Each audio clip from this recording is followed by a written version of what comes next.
My electronic device tells me it's 10 o'clock, so I think it's time to call the meeting to order. Just a few ground rules, I guess, to begin with. We'll go through a little bit of a template later, but everybody lives here. I think everybody knows how to do an evacuation in the event an alarm sounds, so I'm not going to go through that drill. I will also mention that in the adjoining room, 114, is the restroom. We'll probably work straight through until we break for lunch, so if you have a reason to take a break, do so on your own time and hurry back. Good morning, everyone. My name is Eric Tibbetts, and I have the honor of being your board chairman, board president, for this year. And it's been a fun year. So we're pleased to have your attendance this morning. I will have John Niebling, our secretary, proceed with our certification of quorum and notice of meeting. Thank you, Mr. President. There is a quorum present in the persons of 6 of the board members, or 5 of the board members, excuse me. There's only one absent of the 6. And also that this meeting, the board members were given proper notice of this meeting. Also, the agenda for the meeting was posted, Gary, about 10 days ago on the TACO website and in the lodge lobby. Okay, thank you. Any other comment from board members? Otherwise, let's move on to the approval of the minutes for the May meeting. John? Certainly. I had about 10 days ago, or 8 days ago perhaps, circulated to all of the board members minutes of the May 25th board meeting. So the board has all had plenty of time to review those minutes, and so I would ask the board to approve those minutes. I have a motion to that effect. I'll make a motion to approve the minutes of the meeting of May 25th. Thank you, Rick. Second, Kathy, thank you. Any discussion by board members? Any corrections, additions? Am I good? You've all seen those? All in favor signify by saying aye. Aye. Opposed, same sign. That was unanimous 5-0 at this point, since I haven't submitted Boyd's proxy. Yeah, and let me do that right now. John mentioned that there are 5 board members present. I have been granted a proxy from Boyd Hodges. Boyd is unfortunately detained on serious business matters. The kind of evolving board, we'll talk about that in a little bit, but Boyd is not going to be able to join us today. He is working very hard to be able to join us tomorrow for the annual meeting, and I'm hopeful that he will be here. He had tried very hard to be here today, but it just didn't work out. He's in Denver. John, anything further on the minutes? If not, we'll just jump down on your agenda, and if you don't have an agenda, they're over on the counter. Please pick up one. Few presidential comments to start the meeting. First of all, I'd like to take a moment for all of you to kind of take a deep breath and recognize the folks that are up here at the table. These are, with the exception of Gary, all volunteers that represent our board, and Joe works for us on a contract basis. Also like to note Sandy. Elliot is our accounting, I know, and Ken, our legal counsel. This is the team that is trying hard to implement the policies and procedures that this organization approved and put in place several years ago, and trying to deal with current events. And we appreciate all of your efforts. So probably don't say that often enough, but to all who volunteer, and I see Jerry out here in the support row as well. Jerry's a former board member and a still suffering member of the Water Committee. We thank you for your efforts as well, Jerry. Beyond that, I want to just point out that we do have certain guidelines that we want to follow to keep this board meeting moving. I want to read just a couple of lines from our Tamarron Code of Conduct that the board is discussing, and we will talk about this a little bit later as we go through our rules and regs. But we respect and protect everyone's dignity. We reject bullying in any form. Secondly, we will be polite, honest, helpful, and thoughtful in our interactions with one another, especially with dealing with issues or items that may be of potential conflict amongst us. I ask you to continue to think about that as we go through our day and our day tomorrow as well. Next item on me for presidential comments is I want to thank, on behalf of all of us, and many of us have, but I want to remind the rest of you, we had a kind of exciting summer this year. June the 1st was a day that I will never forget. Went out on my back deck and saw a plume of smoke that looked about as ferocious as anything I'd ever seen. I called Joe, and we kind of got our wives together and drove down the mountain, and because we just didn't know where it was. I mean, we knew it was close. We just didn't know how close. And I won't go through that whole 2-week ordeal of being off property, but on behalf of all of us, I want to thank all of our firefighters. I want to thank our county sheriff and our local firefighting folks. I want to thank all other emergency responders who participated in any way, and there were lots and lots of them. And I want to thank our staff, particularly Dave and Gary, for yeoman work at a time when it was not easy to get to work or to do the jobs that they needed to do.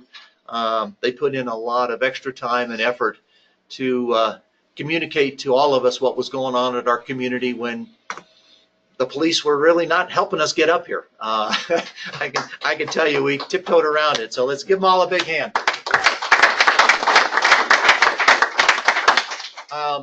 Just as one further note to that, Glacier is having some kind of an event. I believe it's on September 26th. Gus is signing in over there. I know he's been following this very actively and it's an effort to raise some money in this community to support a couple of different organizations. One of those is the Durango 100, which is typical of 100 clubs all around the country. The second is the Southwest Colorado Disaster Assistance. We'll have a gentleman from Glacier here in about 10 or 15 minutes. I have looked online to learn a little bit about that organization, but maybe we can ask Jim to give us a little bit more background as to why they've chosen that organization. But I encourage each of you in your own specific circumstance to look at contributing something to help this community and this county support and help those people that were very seriously affected by this fire, whether it was evacuations, temporary loss of employment. We were extremely fortunate, and if you find it in your heart to contribute to those that weren't as lucky, I encourage you to do so. On to more mundane things, I guess. I will point out that there are 2 items today that will likely come up before this discussion, before the board, that are matters that involve attorney representation. Those will be on the agenda. Because they are matters of attorney correspondence, we will limit the participation of those, but our attorney is here today, so we will entertain some discussion of those 2 topics. More than likely, the board will have very limited responses. Ken will provide responses on behalf of the board since they are matters that do involve attorneys. I further want to mention that because Ken will not be available tomorrow, those 2 items won't be discussed. So if there's anything to be discussed on those 2 matters as we get to them, we want to discuss them fully and completely today. Want to just point out a couple of things about our schedule. First of all, the morning items requiring board action is simply what it says. These are matters that we expect will come to a motion and then a vote of the board. These are the things that if you want to see the board make decisions, those are the things that will be done this morning. We will take a break around midday, go into executive session. Things we talk about in executive session could be potential or pending legal matters, owner delinquencies, other things that, if we had staff issues or salary issues, those kinds of things will be discussed, but no decisions will be made in the executive session. We will then return to the regular board meeting this afternoon. There will be a series of reports by board members and third parties, and those may potentially result in a motion. I don't know that at this point, but there certainly will be some interesting discussion, and we encourage everybody to come back this afternoon as best they can. It would be my hope to convene from executive session back into the board meeting about 1 o'clock and to adjourn somewhere around 3 or 3:30, depending on Q&A. So particularly for those of you online, you can kind of set your watch and we'll look at your calendar or your schedule and follow along. I would also point out that this schedule is a little bit of an experiment, both in terms of the format of this meeting and also our annual meeting. In the last 3 or 4 years in particular, we've had a 3-day schedule. We've had a board meeting, we've had an open day, and then we've had our annual meeting.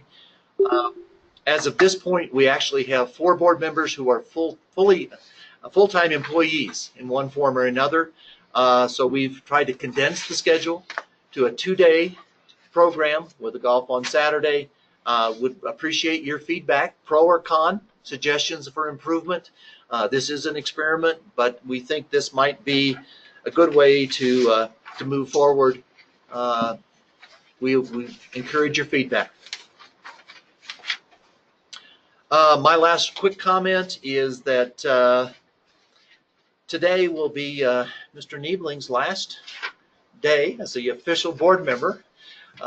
Representing our secretary, John has served long and with distinction for our board, former president for a couple of years, and the last 2 years has willingly volunteered to serve as our secretary. A rather thankless task, I suspect. We buy him a sandwich once in a while, but I'm not sure he's getting a fair value for that.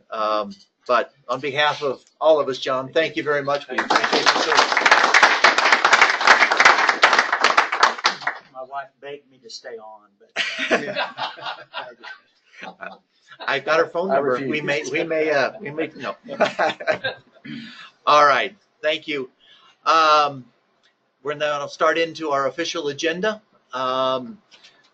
Again, what we'll do is talk about an item. We'll make a motion. If there is a second, the board will discuss the topic. We will then open up the discussion for comments from the floor.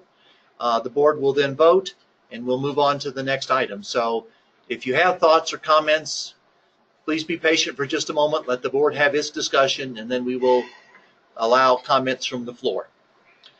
The first item on our agenda is that we had a resignation from our board about 40 days ago. Fairly recently. Jim Tate announced that he was leaving the community. In fact, he has put his property up for sale and now has a contract on his property. Hasn't quite closed, but he has submitted his resignation. And so we do have an open seat. Board members, for information of the group, board positions that are open by resignation or any other reason other than end of term are filled by the board. As you know, we sent out an e-blast asking people to submit interest. We had 4 folks respond. Various board members have done their due diligence one-on-one with these candidates, and I think we are ready to entertain a motion to fill the board seat. Do I have such a motion? Yeah, I make a motion to nominate Greg Collins to be a member of the board. Is there a second? I will second that. Okay. John, the second was Kathy. Okay. And as much as I don't think it's terribly appropriate to talk about individual candidates respectively, but are there any general comments from the board? Yeah, I would. I made the motion for Greg. For those of you who aren't aware, Greg had submitted an interest when we had an open board seat in February. Were we filling Ann? I think we were filling Ann's seat. And we looked at his resume closely then. Greg has pretty strong experience. He was mayor of Kemah, Texas, and as such was very involved in the mud district, what we call them in Texas, the water district there, and has expressed an interest in really helping us and lending his expertise for our water committee.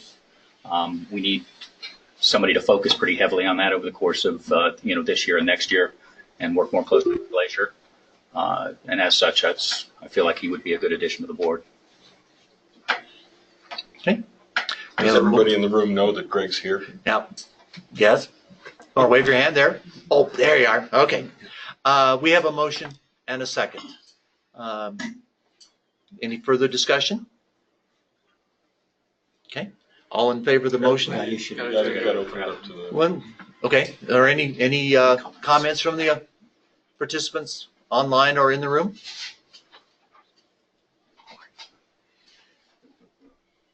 Hearing none. I'm looking at Gary. I don't. Nope. Okay. Let's vote. All in favor of the motion signify by saying aye. Aye. Opposed? Are you exercising? Exercising Boyd's and Boyd, at Boyd's direction, I'm voting in favor. Yes. So that's 6-0. We've got an empty chair up here. If you'd like to join us. What do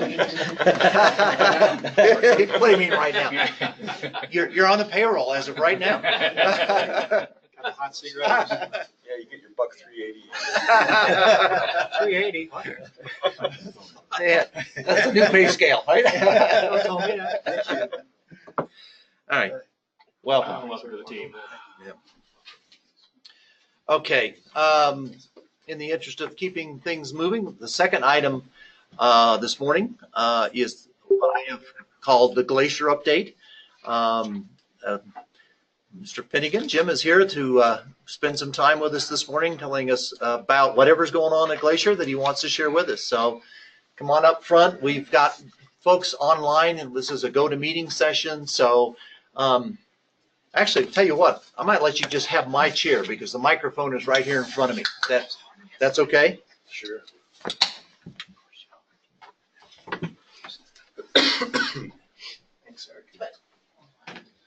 Good morning, everyone. My name is Jim Finnegan. I'm the general manager of the Glacier Club. Pleased to be with you this morning. A couple of my colleagues and Glacier board members with me today in the room, Mr. Bill Greco, our Vice President of Real Estate and Development, and Mr. Josh Kakagna, our Director of Golf. Eric asked me to just kind of give a little update about things that are happening with Glacier, which I'm happy to be able to do. We over the course of the last 2 years, the activity at Glacier, as you are probably well aware of, has been hot and heavy. We've completed our additional 9 holes of golf, so bringing the facility up to 36 holes of golf. Our new Valley Clubhouse, our new Valley Fitness Center. We've expanded our Mountain Clubhouse, added a solarium in our dining area up there last year as well. We've got 11 homes that are under construction right now that the developer is building. We built a new comfort station on our mountain course last year that includes not only restrooms but food and beverage service. And we right now have another restroom comfort station under construction on our mountain golf course as well. So a lot of activity. We feel like Glacier is now really poised to be introduced to the larger community. And when I say that, I mean both regionally and nationally. In some ways, Glacier has been the best kept secret of the Durango area, and our intention is to change that. We've got some great marketing plans for 2019, and have brought on some new staff to address our marketing needs for Glacier. In addition to the physical facilities, we've added some true professionals, especially in the food and beverage arena with Mr. Tom Beekman, our Director of Food and Beverage. and Ms. Carmen Drulis as our events manager. So we feel like we've added some great team members to the Glacier community. We've also added a membership salesperson, Mr. Ken Stone, who started with us in January. Our membership sales efforts are going extremely well. We've added 33 new memberships this year. We had a great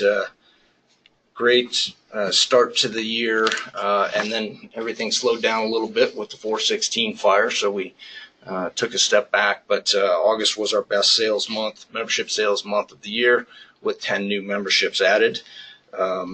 Of the 33 new memberships, half of those are Tamarron social members, so 17 on the Tamarron social membership side. So we're thrilled with the efforts that Ken's made so far, and we've got some additional promotions for the local area that we'll be running this fall as well. So, we're really anxious to. The new leadership team at Glacier is very anxious to work with the Tamarron Association. I think we've all got one common goal, and that's to make this a great community. I was very pleased to meet with the Tamarron board last night. We had a good little social and get together, and good to put some names with faces and get to know our neighbors here at Tamarron even better. So with that, I would turn it over to you for any questions for myself or my colleagues in the room. Jim, the 11 homes that are under construction, are those specs or owner builds or a combination? They're specs, and Bill can speak to exactly what he's in charge of the building there, but he's got one single family home and then 5 duplexes. Yes, sir. Ron Hyman, 504-505. Let me preface my question, if I could, with the fact that I'm a member of Glacier and happy to be so. And that I am, as I believe everybody else must be, looking forward to your success in fitness in Valley Club. It only means great things for all of us. Yep. I've expressed concern before, and I'll express concern now in the form of a question. 2 questions. Is there a plan to provide any direct access from the Valley Club parking to the fitness center? From the Valley Clubhouse parking lot? Right. If I were a member Yep. and not a Tamarron owner, Yep. I would be relegated not to park up in the Tamarron parking lot, Yep. but relegated to park in the few parking places that are available on the upper level and told to park down in the Valley Club, as you've told us Yep. through your communications. Yep. There is no access from there except a long walk around, which may be all part of fitness. Yep. Right. Nevertheless, with families and so forth, I find that that's probably not going to take place. And I will tell you that upon our singular visit, as we picked up our cards, we were told by the gal sitting there that we could park anywhere out back, motioning toward the Tamarron parking lot. I have concerns about our parking. I have experienced challenges for parking up Yep. here during particular times of the year. And I know you've expressed to us in emails, park down there. But the message is unclear. Yep. Okay. We do have parking spaces along the outside there, which is where I've seen most people that are driving into the facility park. So it's not quite as long as of a walk. So you're welcome to park. Anybody's welcome to park there. There is a gate down at the other end, and that is not, to be used for. We're trying to protect the access, and obviously there's liability concerns with the pool and jacuzzi and so forth. So, yeah, I would use those. I think it's 10 or 12 spaces that are up along the side there, along the fence, before going down to the Valley Clubhouse parking lot. That's a little more So convenient. at this time, there's no intention of creating a direct access? There is not. Yeah. I will also add, we do have a survey that's going out probably today or tomorrow to all members to inquire about their interest in fitness classes. So we've had some classes that have been well attended and others that are not. So we're trying to figure out what are the best times for everybody, what works best for everybody, so we can tailor our fitness classes to the members and when they want to have those available. Did I understand you right? You said the person at the front desk directed you to park anywhere over here and directing towards the Tamaron parking lot? And we specifically asked for clarification, and we were told it was fine to park Anywhere. anywhere. We'll be sure. That And needs to be fixed. yeah, we'll be You sure. know, you all provide stickers for members to provide access to parking down there. And eventually, I'm hopeful and presuming that Taco will do the same. Now we'll make sure that message is clarified at our reception desk there. All right. Could I ask you, what's the current membership for social and for golf? Yes. Would you, I can tell you. We have 474 current members. 250 of those are what we classify as Alpine, the Alpine membership, which includes all of the Taco, Sport, and Full. Breaking that down a little bit further, there are 33 full Taco members and 198 Taco Social members. And then we've got 182 Aspen members. What was the number on Aspen members? 182. And that includes all club and sport? Yes, it does. I can't do the math in my head. So of the Alpine level membership, what percentage is Taco? Is that about 75% or 80%? It's greater than that. There are 250 total and 231. Okay, so it's more like 90. Yeah. Yep. When at the Aspen member meeting in July, Ken Stone reported that there were 216 total Aspen members, 196 all club and 20 sport. You're saying that's down to 182? Or those numbers don't seem to match up? Yeah, I'm not sure about the numbers that Ken reported. This is a report as of August 17th. I just see a difference, and I was wondering. Yeah. The Taco members flange up. As a matter of fact, they're a little bit. I know there was some difference because when the facility opened, there were a number of Taco Social members who opted to drop out before paying any dues. We expected that. Yep. There were about 26, I believe, that dropped out. So Jim, we've had, I'm going to say 4 or 5 new owners per month, even since the fire. Are you finding that like 50% of those folks are signing up for at least a social membership? Yes. Okay. Yep. So you're doing pretty well on the new side. Great. For sure. Yep. Glad to hear it. Yep. Any other questions from board members? Yeah, I would just want to make a comment. By the way, thank you for last night. Yes. I'm not sure how much you were involved in this. I think you were. And for everybody's benefit, we're going to have Ann Dixon come up later and talk a little bit about what we've done to market. But you guys have been very helpful in allowing us to co-market with you for both golf and other activities. Can you elaborate on what you guys have done in partnership with us? I know I did have one meeting with Ann Dixon earlier this year. One of the partnerships was a golf package that was available for rental units. So I don't know how well that sold, but it was an option that she wanted to be sure and be able to market. So I'm not familiar with any other specific activities that she's undertaken with our marketing team. I will say she's done some social media blasts associated with it as well, but she'll fill us in later. Yep. The other comment I wanted to make is Heather may or may not be up here later, but she shared with me that the tent we were in last night, I guess you've had a lot of wedding activity this year. Correct. Been very successful. It's been very helpful for our rental program. Yep. So I did want to share that with everyone. We are seeing the benefit of the amenity center. We're seeing the benefit of the activities that you guys are bringing in there. Yep. So we appreciate that, from an ownership perspective, especially from a rental perspective. Sure. It's been a big boost, and we think it's very positive. Yeah, that fitness center and the pool area has certainly been well used. Yeah, definitely. So, all right. Gary, did we have any questions online?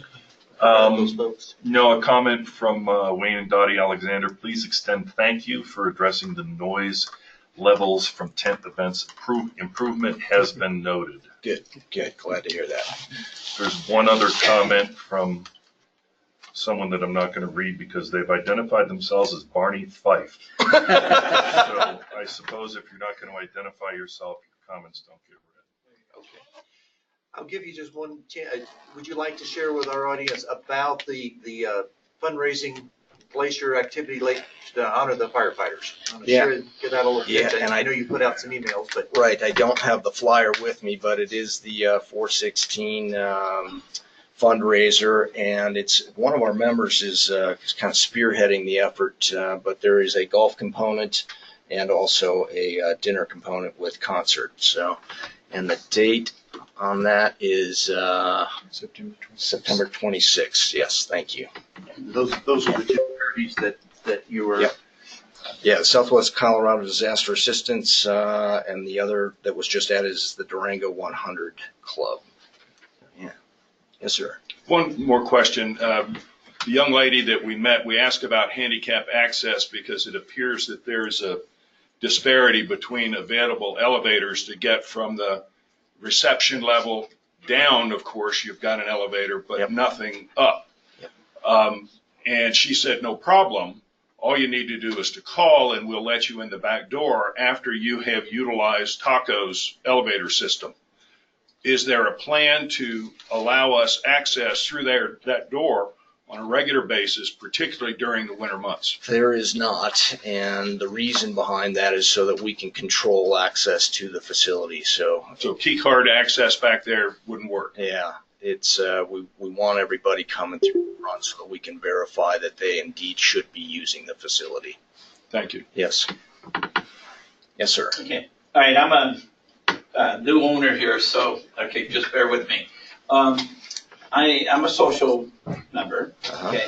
My question is, if you could clarify why is it that the social members do not have access to the restaurant in Glacier Club? You do for our Valley Clubhouse. Well, I understand that. Okay, over to mine shaft you're Yes, talking about. correct.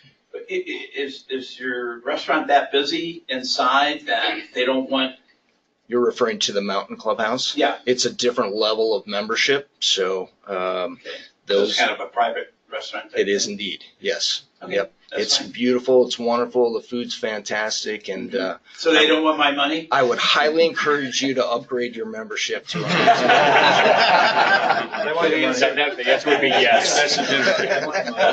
It's a great golf course back there as well if you're a golfer, so, yeah. I'll have Ken call you. Well, thank you for the opportunity to provide a little update on glacier activities. Appreciate the invitation. Yep. You bet, yeah, it's great.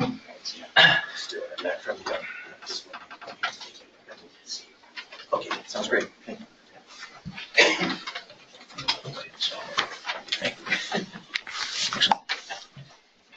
Hey, Jim, let me do 1 minute.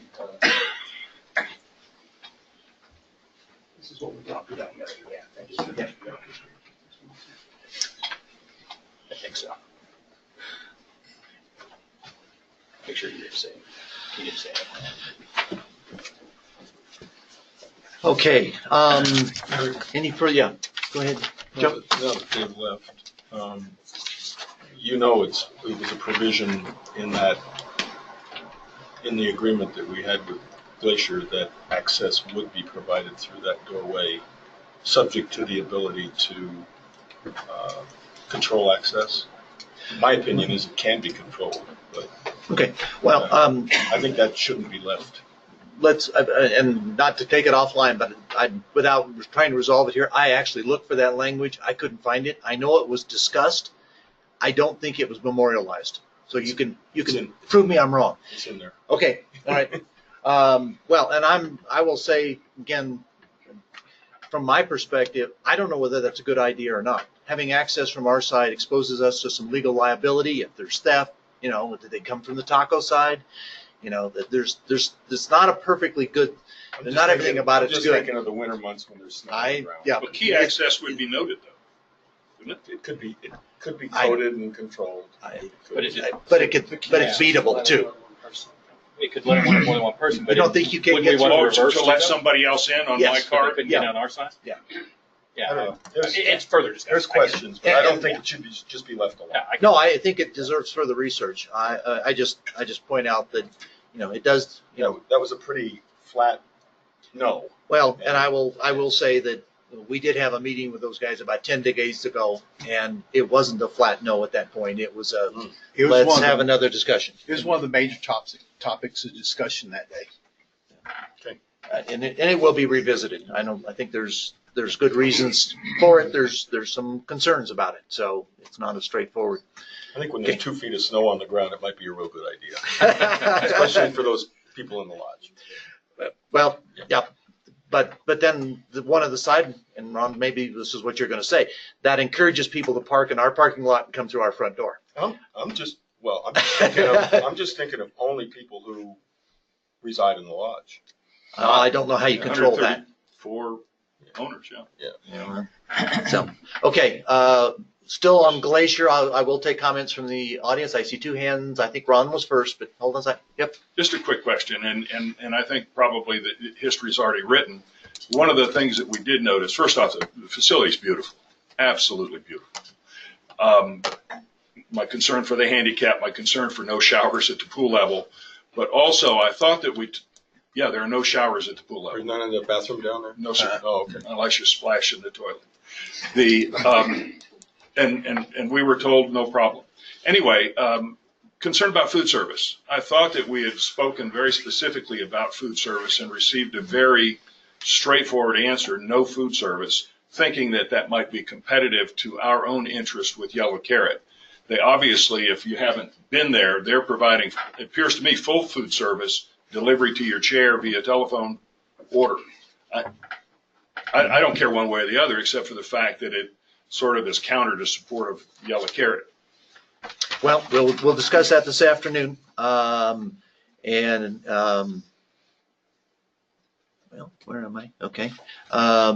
You're exactly right on all points.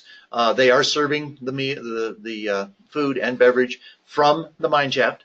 The agreement doesn't specifically address that. We are in discussions with Glacier to resolve that question. The agreement only provides the prohibition of alcoholic beverages, not food or non-alcoholic Non-alcoholic, beverages. right. So the only thing they'd be in violation of now in the agreement would be if they serve beer, wine, mixed drinks. Yeah, don't get me wrong, if I were them, I'd do exactly the same thing. Of course.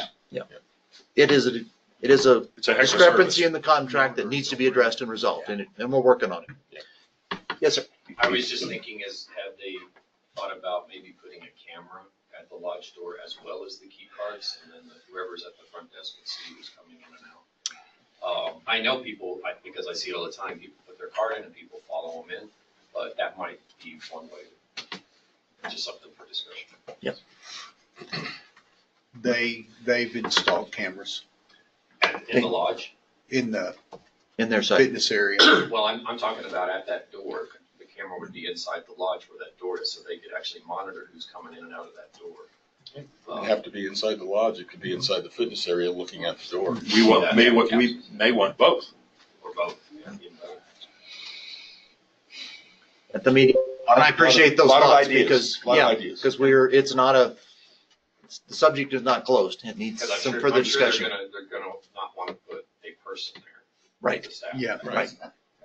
they specifically brought that up. Okay.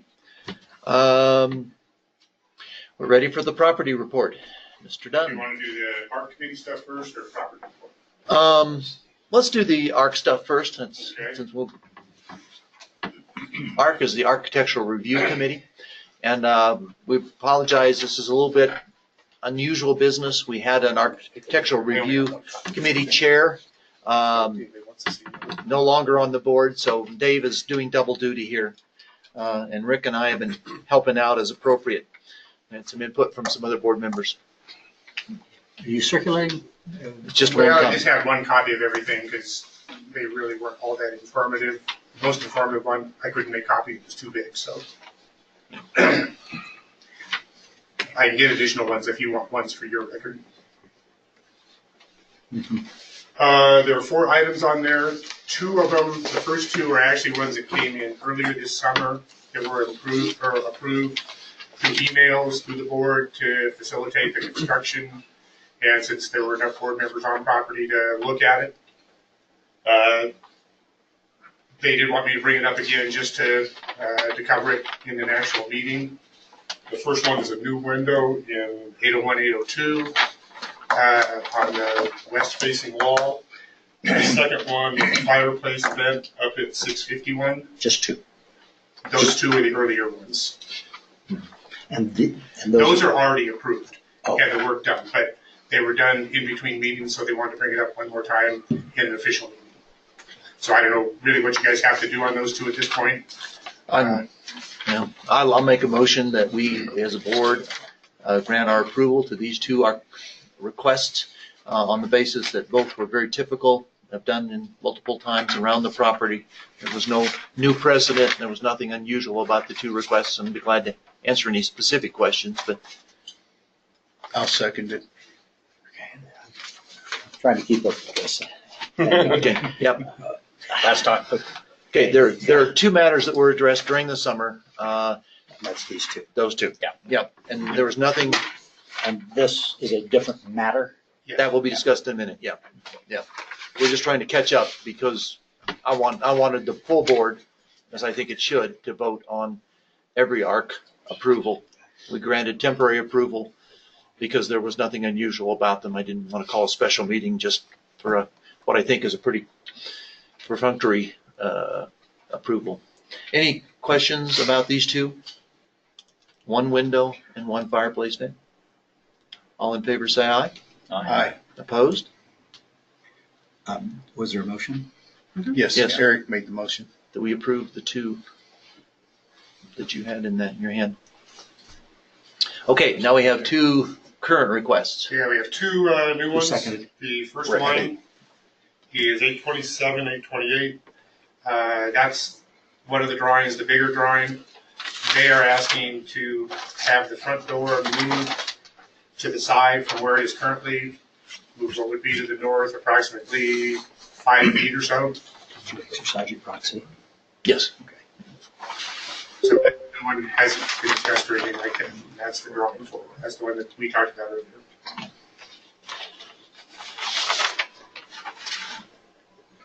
Have we done that before? I don't No. remember seeing that one before. This is a Never. whole new precedent. Yeah. And I'll just speak, it's a new precedent, and I think it's a little bit unsettling in the sense that you've got it's a nice approach. It's a great, 12-foot walkway, and then up a step or 2 right into the front door. And you're talking about taking that whole appearance, shifting it off to the point where you're walking straight into a wall. It looks substantially different. And frankly, without, I don't know what else you're going to say, Dave, but the objective here is not really to change the exterior. What they really are trying to accomplish is an interior stairway. And I don't think they've done enough research. So is I this think an they A and can- an S kind of layout? Is that the reasoning behind it, so that they get more room where the spiral is, so they can take out the They can take out the spiral spiral and wire put in and a put it together. straight staircase? And my suggestion is they need to go investigate 4 or 5 units like yours and a few others. There's different ways to accomplish what they want to do without changing the front of and a lot cheaper. I agree. My memory fails me, but I was just talking to somebody within the last week who's remodeling a unit and replacing the spiral with a straight staircase in place in that spot, and they say it works. So if that's the reasoning, Yeah. that's one more reason to say, well, you really don't need to do this. The other thing is these folks have not, they have a concept, they have not yet talked to a contractor. So they're kind of, and it's a little chicken and egg, I understand, but I think they've settled on a solution that's a lot more expensive maybe than they anticipate and sets a precedent that I'm not sure we want to address. So my What own, unit is it again? 827, 828. So it's on the west side of Pine. it's right next to Diane. Yep. Oh, it's on the east side of Pine. It's over there. Yeah. This is the old Chapel Alley units? Okay. And the essence of the proposal is to move the entrance. Yes, I'm gonna move, say about 5 feet, right? something like that, yeah. Center it onto those two, take out the big lower window and center it that opening. Well, that sounds like an expensive proposition. I mean, they'd have to do all that restoring the outside walls to match Well- the now 3+-year-old pine cone, 4 in that area, I think, because that was the first area to be done. The decking in front of the The door. decking, that's a mess. Yeah, and I will say that they did submit one other proposal that involved taking a common element, and we told them there was absolutely no precedent. There was only one way to do that. The board didn't have that authority, so they've already dropped that. So that's not. Okay. You want to make a motion? You want me to? I'll make a motion that we not approve the moving of the door for that unit, 827, 828. I'll second. Any further discussion by board members? Any comments from the audience? Okay. And that's partially, aside from the other things, partially because we've denied these in the past. It's my understanding. Well, I just think, I mean, I'd like them to do a lot more due diligence. They're new owners. I think they've got good intentions. I think they've started with a concept and worked at it from the wrong end. I think when they get a good contractor and they do some inspection around other units here in Tamaron, they'll see that they can accomplish their goal without substantially altering the front of the building. Yeah. I have a motion and a second.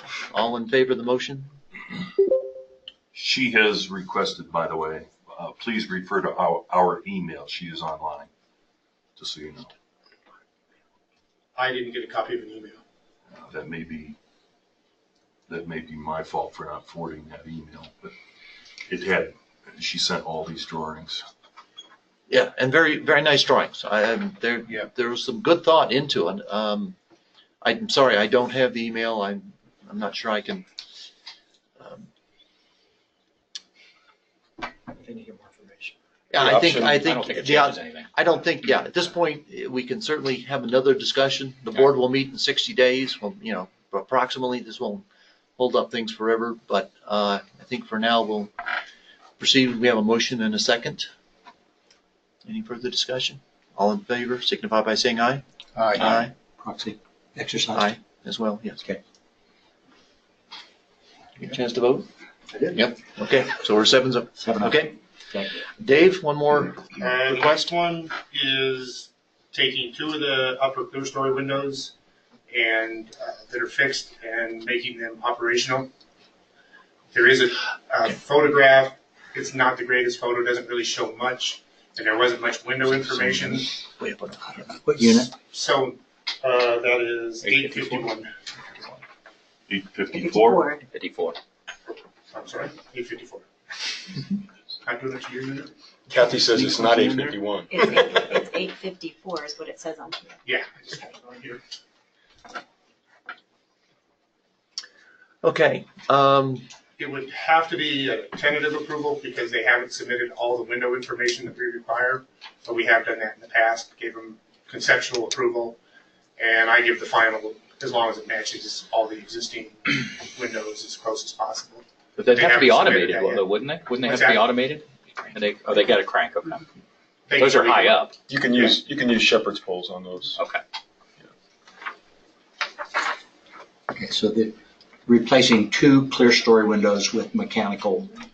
Operating windows, yes. Do we know which two? Are they the two outside ones? I think it's the two center ones. But once again, they're not that specific. Okay. How many are there? It's 3 or 4? For there's a.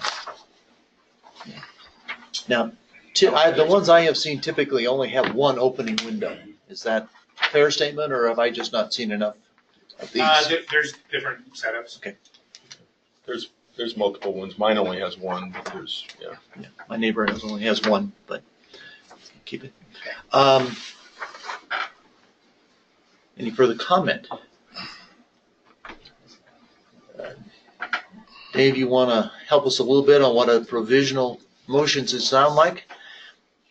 Well, basically, you're giving approval based on the submittal for the actual windows. I'll They make a meet motion. the- We've done this before. Yeah. Yeah, The I mean, design standards that we have in place for those. right. Okay. Yeah, I'll make a motion that we tentatively approve it based on the submission of both the contractor's report and whatever windows that we approve, and ultimately Dave's approval thereof. Got all that? Yeah, so it's a motion to approve pending Dave's final. Authorization, yep. And Okay. I'll second John. Who?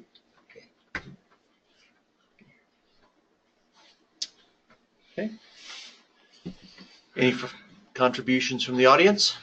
Thoughts, questions? Okay. I call the question. All in favor, signify by saying aye. Aye. All opposed, same sign. 7-0. 7-0. Okay, so concludes the activities of the Architectural Review Committee. Okay. We're ready for the property report. All right. I guess the first item is grounds. Besides the regular maintenance and upkeep, things did come back pretty well after the fire. Karen and her crew got everything pretty much ship-shape pretty quickly. We had a main water line break at Pinecone in the manhole. I think everybody in Pinecone's familiar with that. We're looking to getting repairs made met with a contractor yesterday. There are some parts he has to get, so it'll probably be a week or two before the repairs are made. Dave, and that's in that irrigation line, so we're not able to irrigate in Pinecone right now? And is that a problem? Well, they're keeping an eye on it. If we have to pull hoses and put sprinklers in some places, we'll just have to do it. If we get rain, we'll be in good shape. If not, we'll be scrambling a little bit. Karen and the crew did complete some plantings up at High Point around the new electrical transformers. They're currently working on a project at the north end of Pinecone, an area we've done a little bit of work on. It's never really succeeded, so they're working with some of the owners up there to make a nicer entry into that area. And we will be looking at doing some tree trimming this fall. Also looking at getting some of this, especially the Gambelope, a little bit farther away from the buildings, especially after the last fire season we had. So we'll meet with contractors coming up with that. Mark and his guys will be starting fall PMs on the heaters, probably within a month or so. So if anybody that lives here will be asking permission to get into units, and people that aren't here, they'll just be going into checking water heaters and changing the filters. The mailboxes in Gambelope are still on the list for this year. We're hoping to have those completed before snow flies. North elevator, it's been on the list to be replaced this year. It still is. We're hoping to start that work in the next couple of weeks, but Tyson Cruff has been pushing us back. Now it looks like it's probably going to be late October before they get started, but they're still saying they'll be done by Thanksgiving. One of the issues we run into, it's just been a busy year in construction. Durango, they've got all the new hotels. They've got every elevator in every new hotel, so they're stretched pretty thin right now. Recycling, we did start recycling earlier this summer. It's been going pretty well. We put out some notices. We're still getting some glass in there. We're getting plastic bags, which aren't allowed. So if you bring stuff in plastic bags, it has to be dumped out. They do not take either shopping bags or any kind of plastic bag. And the cardboard, we need to get broken down. It'd be nice if they did that. But all in all, it's worked pretty well. It has taken some of the load off of the dumpsters. And there's no reason to think it won't continue doing well. Hey, Dave, let me I was thinking about that when Gary sent out the email. We really have no way to police, who's putting pizza boxes in there or things that shouldn't be in there. Are we doing anything for the rentals, the renters, and is there anything that Heather gives to them? And do you know, Gary? I don't think there is. I think the feeling was, I guess I'm not sure, Okay. but for the most part, renters aren't all that concerned. If they separated into Either are rooms. my kids. What's that? Either are my kids. That's my point. I mean, I'm constantly having to educate my kids. I think we might have to do something a little more for the renters just to let them know what we can take and what we can't take down there. Okay, and I think really to get the renters to do it, there'd have to be 2 containers in the room. I don't think most renters are gonna walk out and find their recycling. I think they just leave everything in the room. I mean, I guess my point is that Gary can communicate to the owners. He can't communicate to the renters. So we may have to just go a little further on that. Okay.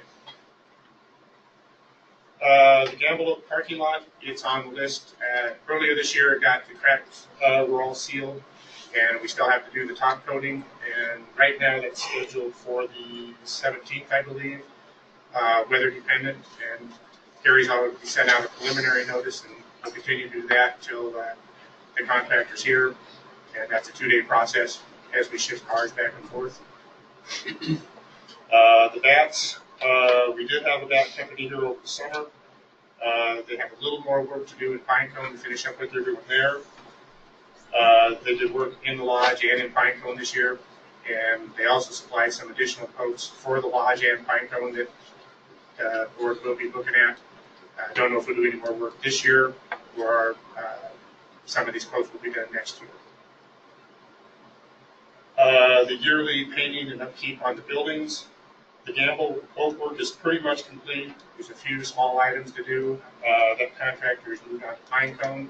They'll be continuing through there for the next month and a half. High Point, contractor's done some work. He's continuing there. And we have some work to do on the lodge, but that hasn't been started yet.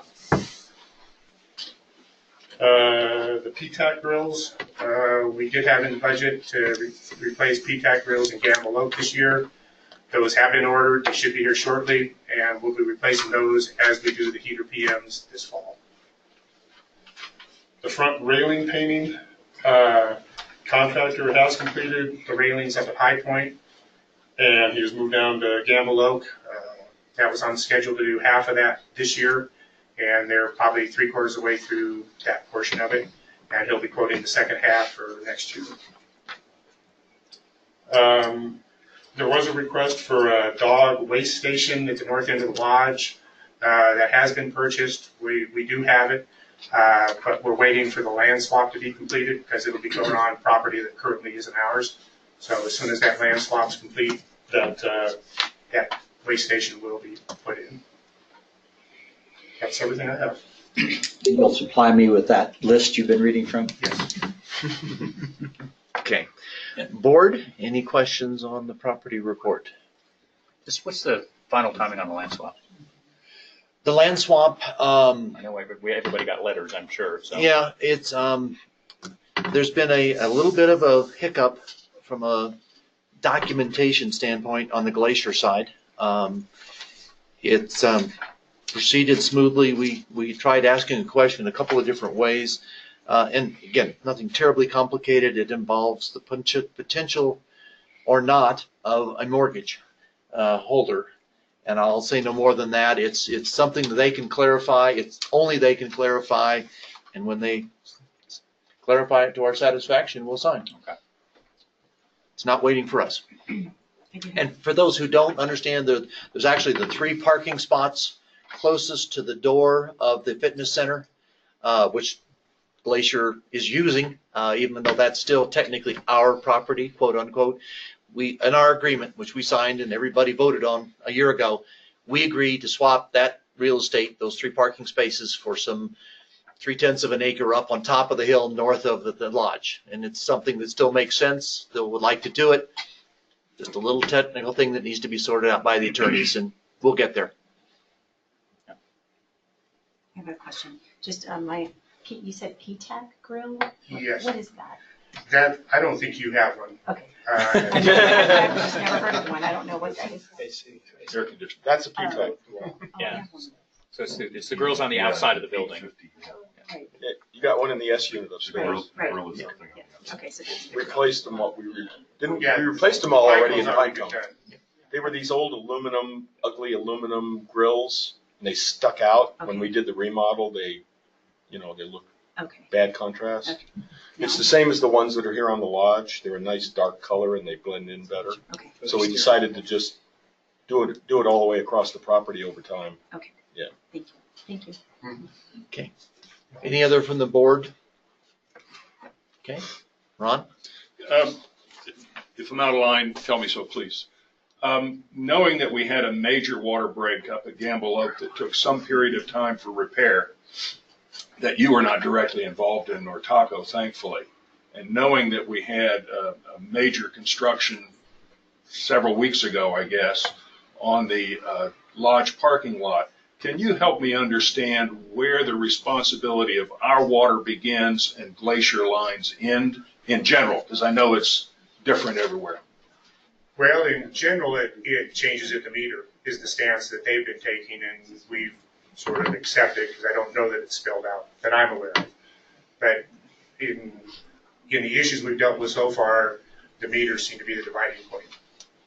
So the break in Gamble Oak was before the meter? In Gamble Oak, yeah, it was out in the road. Yeah, and it was in the middle of the parking lot, yeah. Yeah, the meters are underneath the units. Okay, thank you. Okay, Gary, anything from A remote couple of audience? comments. Wayne and Dottie Alexander ask, has any thought been given to long-term movement toward more native planting, xeriscaping, particularly given water issues? Another comment from Jane Cook, as far as landscaping goes, native, organic, edible landscaping. Sounds like Karen's been out And Bob and Jackie Lanise have asked, does anyone know if the painters are returning to High Point to paint the foundations? And then he qualified that, he said, or should I say finish the foundations? Those are the only comments we have and questions. Well, I'll try and address the first two. As a board, we will put together a budget which will include a landscaping line item. So for those folks who have thoughts about landscaping, either in support of the comments that were made or any other comments, please share those with Dave, with Gary, or with any board member before the board will meet in probably late October or more likely early November to set a budget for next year. I don't think we're going to be doing any landscaping between now and October. As to the question of the painting, Dave's got his puzzled look, and I do too. I'm not sure what the question really. Well, the only thing I could think that we did paint some of the caissons down there. Some of the outer ones were looking pretty rough, and I believe we painted all the ones that we identified that needed it the worst. If there's something we missed, if he wants to catch up with me and show me what he's talking about, we can look at it. There is more work going to happen up there, and so if we missed one, we can get it, but I'm not sure what exactly it means. Okay. Can I ask, state your name and your unit number? Yeah, We sure. typically try to do that. My name is Bob Trevette, unit number 571. And I want to address the question of how come there is no handicap parking in the, like we're up at High Point and, Pinecomb and the others, but there's no designated handicap parking for the handicap. And I'm just wondering why. I mean, you look through the whole thing, there's none. There's no assigned parking at all in those areas.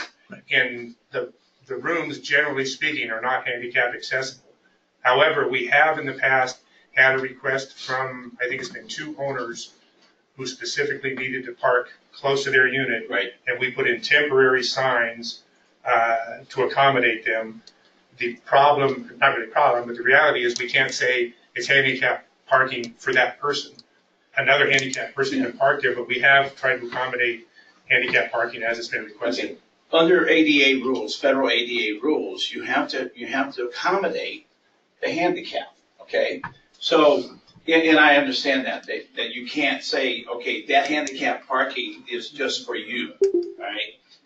But my concern is there's no handicap parking, period.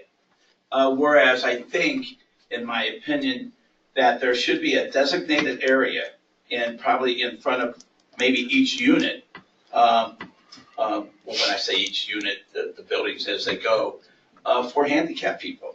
Another thing that we were thinking about buying another unit, and it was down Pinecone. But there was no way that we could buy that unit because of the steps. Now, under federal ADA, now I'm talking federal law, not, you know, you got an attorney here and they can, you know, but my understanding is, right, that you have to make it accessible for the handicapped. And you have to make, you know, like a parking spot for the handicapped. I understand you cannot designate, you know, that person, okay, that's your handicap spot. You can't do that. But at the same time, why is there no handicap parking? It exists at the lodge. There is at the Yeah, lodge. and I think Yeah, but I mean up at the. obviously Ken can chime in the on other what the, places. That, yeah. I mean, you should have it. Okay, I won't make Ken chime in. Now, I guess my question is, my comment, and I don't, this is very loose comment because I don't know the exact law as it relates to those clusters, but they're privately held condos. And if you're buying a condominium, you're buying it with knowledge of what any disabilities you might have to get into it. well, And I understand your concern, and I don't know what the legal answer to this is, and we'll certainly ask Ken to look into it. But is that obviously, the attorney? all the units down there have stairs. Well, what? All those units have stairs to get up into. Right, I understand All that. of them. I understand that. So, But I'm not an attorney, okay, but I have read into the ADA laws, okay? But that's my understanding. And now, and I'm talking federal, I'm not talking state, okay? That you have to make, you know, accessible for the handicap. For a private residence. You're talking I about. don't know that. Okay, For well, sure. that's what we're not that's sure. the That's important why- distinction. That's why the attorney's Yeah, here. yeah. Yeah. To his point, why do we have them at the lodge and not in the outlying? Right. We have assigned parking at the lodge. We don't have the other areas. We don't have anything. and the lodge is handicap accessible, where really But- those are not. But why would At least there part of it be is. an objection to that? To, you know, for the handicap? I don't think. Well, I'm not sure I hear a solution yet. I hear a question about a Yeah. problem. I don't hear a solution. But I mean, for example, let's take Pinecone, which is one of, you know, there are 8 buildings. 8 buildings, 11 buildings, 13 buildings. It's 13 in Pine. 13 buildings, and there are maybe 70 parking spots. Are we going to cross off 13 of those and then none of them be used? I don't, that doesn't make sense for the rest of the community. If there's a handicap need to be addressed, I'd rather deal with it with that person, as Dave has suggested. If somebody lives here all year and there's a unit right next to them, I think this board would be willing to consider making that a handicap spot for that person. But I don't think I want to reserve 13 spots when I have no indication that anybody's going to use them. Because then you're just setting people up to get fines. So how would we go about saying, hey, we need a handicap spot? And, you know, and do we have to go through the board, or do we go talk to Dave, or, you know, how would that be handled? I would start with Dave. Okay, right. And the other thing was about, we were entertaining the thought of buying another unit. It was down Pinecone, but there's just no way we could have gotten into it because of all the steps. And my question to Julie Houston was, well, who would I approach on maybe having a handicap ramp built for that unit in order to, you know, be able to get in it? Maybe you should start with me. It would go to the board because that's never been requested or addressed before. I'm not sure how that would be handled. You know, I mean, you know, it's just something that, if you're not handicapped, it's something that you don't really think about. Right. You know? One of That's a good point. one of the beauties and the challenges of this property is every step you take, every square foot belongs to 360 people. Right. I don't own it. You don't own it. You know, I can't give you approval on behalf of all the owners here without a membership-wide vote. Dave, and then Dave would present it to the board? Yeah. So, I mean, there's a compelling argument if it is federal law, but I don't know that that's Not the an case. attorney. And I'm just saying that would trump all of the other owners. Right, If exactly. it's federal law, we would do it. And what percentage of those units have the spiral staircase inside as well? I mean, you also have to solve for what do you do once you get inside? Because a lot of those, I don't know, is it A units that have the spiral? B and Cs. B and Cs have the spiral. Yeah. So, I mean, once you get into the unit, you've still got the issue of you've only got access to one floor. And in many restrooms and cases. everything else, it's Yeah. a big bag. Yeah, yeah. Well, that's when you're in personal property. I don't think there's any FDA. I don't think there's any No. government. Right. That's your personal property. Unless it were out for rental, maybe. Yes, absolutely. Yeah. Jerry. Yeah, Jerry Q2, Unit 623 up at High Point. Bob, you might want to take a look at the Kiowa Common Interest Ownership Act laws for Colorado, which apply here. Eric alluded to it, but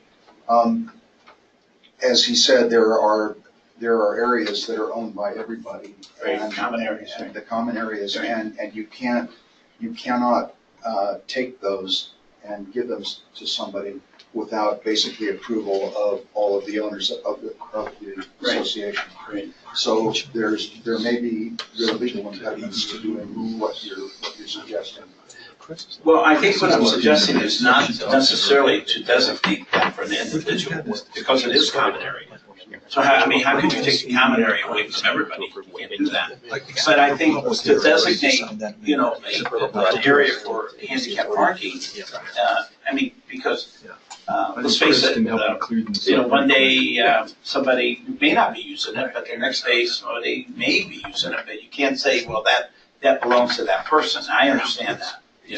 But I'm just saying that I think that, you accommodated the people at the lodge with the handicap parking, right? So why wouldn't that be kind of a, But there's a restaurant here, and that's the distinction. There's public restaurants, there's public real estate offices. They're not residences. And the building itself is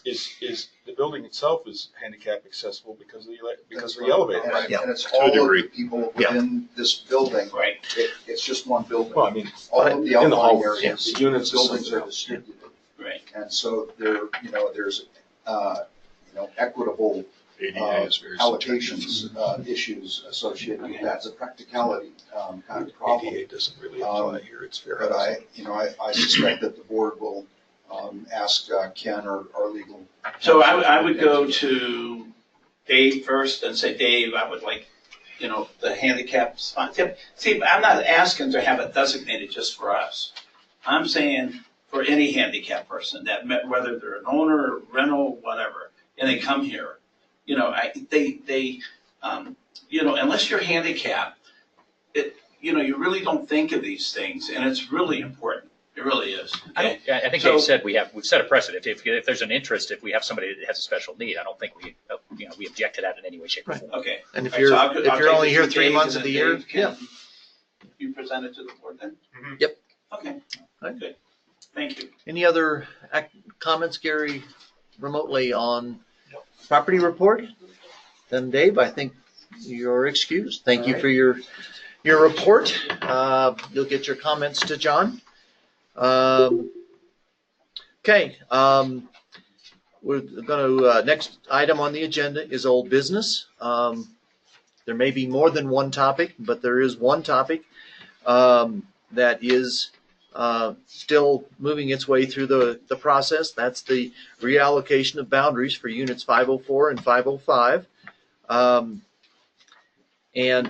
Just quickly recap, this has been going on for a couple of meetings now, but basically we have a request from an owner to do this. This is allowed with certain restrictions under our governing documents. The application was made consistent with those. The board made its ruling kind of like what we've been talking about, that the board did not believe it had authority to take a common element, which is the wall between two adjoining units, and grant that to the private ownership of any individual. But we thought that the ownership of the entire community had that right. And so we are in the process of preparing a ballot, which will go out to all owners will be mailed next week, we expect. We did receive yet another email from this applicant's attorney this morning, causing the process to slow down yet again, but we are continuing to grind through this process. And we expect that a ballot will go out. It will have a 60-day response period. Your ballots will be mailed back just like they are mailed back for other taco business, such as the contract for the amenity center we did last year.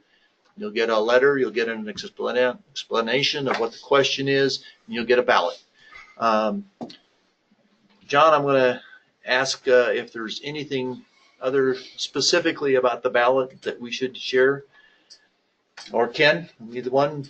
No, I think it's basically ready to go. We've got the envelopes at the printer, and everything should be hopefully out next week. Is there any question from the board in terms of the status of this? Any question from the audience? Okay, Ron? Ron Hyman, 504-505. Ken, I would like to publicly thank you for your timely responses to Paul's communications. And I'm in receipt of the latest one where you've given us the date, which has been confirmed now for the mailing, and I appreciate that. You've also given us a response regarding proxies. I don't think this is necessarily a big deal, but I'm not so sure that I understand. Your comment indicates that proxies have only been distributed and approved for director elections, whereas our current proxy and every one that has been distributed by the board says, and I quote, in part, upon any at any adjournment or adjournments hereof, upon any question which may be brought before such meeting. Now, that doesn't appear to me that that would be limiting to elections. Can I have a clarification on that from you or from the board? I expect to hold a proxy, and I don't know what to do with it Which proxy are you talking about? The one that was current distribution. Okay. They've all read the same in the past. Okay. I mean, as far as I know, as far as I'm concerned, actually, there's nothing in the bylaws or anything else that allows for proxies for these specific ballots, one way or the other. We haven't done proxies, to my knowledge, for prior ballots. I don't think we did proxies for the pool and spa vote. I don't think we did proxies for Tom Lowe's amendment a couple years prior to that, where he wanted to amend the declaration with respect to the article that had dealt with the pool and spa and the vote, or the board's authority there too. So we haven't done it, and we weren't planning to do it for this. Okay, understand precedents. In my knowledge, we've had proxies that were broader than what you have described, and I hope that it is broader as is described here, and not as you've responded to Paul. I mean, Paul's email came in this morning while we were getting ready for the meeting, so I quickly responded. If there are other instances where the proxy's been used broader than that, it may be that's, again, I was not trying to list every specific exception there, but understand. The understanding was from the board that we weren't going to be sending out proxies with this, just as we hadn't sent out proxies for any other individual ballots. Then may I follow up the question, Eric? Does this board then basically not support proxies for homeowners, except for elections? Well, I think that's a pretty general question. I'm not sure I have. Sure it is. That's why I'm asking. Without a little more time to think about it, I'm not sure I want to take a position on behalf of the board. Joe, go ahead. The proxies that are sent out for the annual meeting, and that's the only time we send out proxies, are intended for use when a person won't be at the meeting and won't be there to vote if something comes up and can be voted on at the meeting, which it could. Yeah, beyond the election. Beyond the election. Where they haven't received a specific vote. Would not have received a specific package with a ballot. Nominations. Right. Nomination from the floor. Right. Exactly. The same thing as that's allowed. nominations from the floor. And that would be my So it's to cover those kinds of things at an annual meeting. When you're doing something like the pool and spa vote, the Tom Lowe amendment vote, Mr. Hyman's proposal, these are specific items. They're documented. A ballot is sent out, Not subject to change. not subject to change. Fill out the ballot. Why do you Okay. need a proxy? I think that's the precedent, Ron, and that we had talked about is, and I think that's a valid precedent. I think that's consistent with what we've done, at least the 5 years that I've been on the board. I'm not going to Right. speak beyond that. So, I'm not arguing otherwise, I just Yeah. wanted clarification. Thank you. okay, do we have any other old business? Board members first? Okay. I'll give a heads up to those who are online. We're moving a little faster than I thought. We may sneak down and do at least one report before lunch. And I'm looking at Kathy and Ron is going, which would one of you like to fill in? But let's go ahead to new business first. We do have a little bit of new business. And so let me start with item of new business. Any new business? So we do need to address, we brought it up earlier, the issue with the Glacier contract as it relates to them serving alcohol. Based on your clarification, it sounds like food was okay already. Food was not addressed as part of that Right. language, and I think I recall it Yeah, correctly. and I think Go back and look. I think it was just alcoholic beverages. And I think to Ron's point at the time, we did feel like we were trying to protect what we had with Yellow Carrot. I think, now that we know where Yellow Carrot stands, number one, as relative to their hours and things like that. Additionally, it's not our property. I can't see Glacier letting us on to serve alcohol Yellow anyway. Carrot has there's nothing there because Right. they can't allow alcohol to go outside with their liquor license. That's right, They they cannot can't, allow yeah, it to you're go right. outside the door. Right. So they can't serve, and they certainly wouldn't have the right to serve alcohol at a outside location. Correct. I think the folks that brought this to the table last year during negotiations, I think the thought was, well, someone at the pool could say, well, I need something to eat. I'm going to get up and go to the Yellow Carrot. Problem with that is Yellow Carrot is only open 5 days a week, and they don't open until 5 o'clock in the afternoon, which is generally when people are leaving the pool and get ready to go home for dinner anyway. So anyway, the motion, I just want to make a motion basically allowing the board to begin negotiations or discussions around amending the contract such that we can allow for them to serve alcohol in the pool area. So I do have just a question or a comment with regard to that. So is there any safety violations because there's no lifeguard present?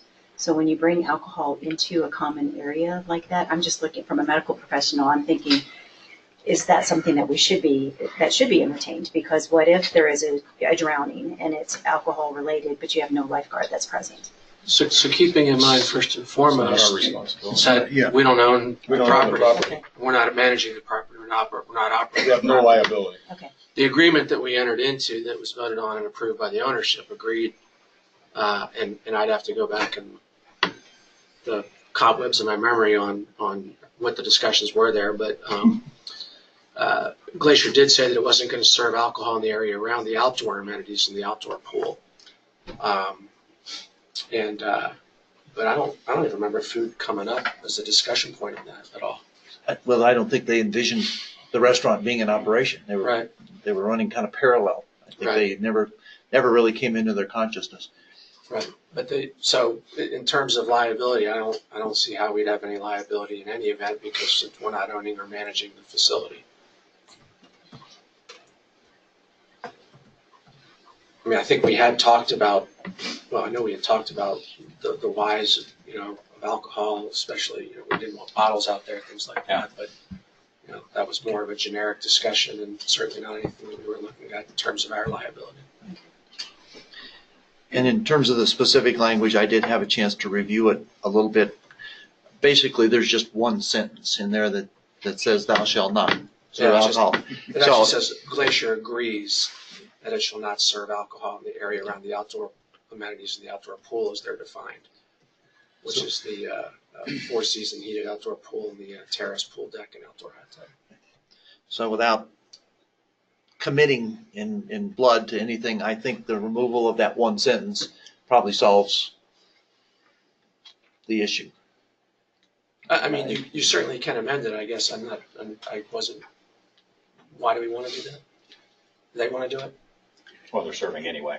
And we've got to, they're in violation of the contract, and I really don't think that I don't think anybody here has an issue with them serving alcohol on their property.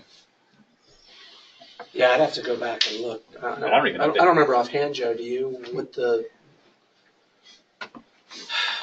why the language says Glacier agrees? Because obviously it wasn't, It was something that was brought up by a Tamaron owner, right. and Probably one of the little town halls. it was in the town hall Okay, environment, yep, and that was included, right.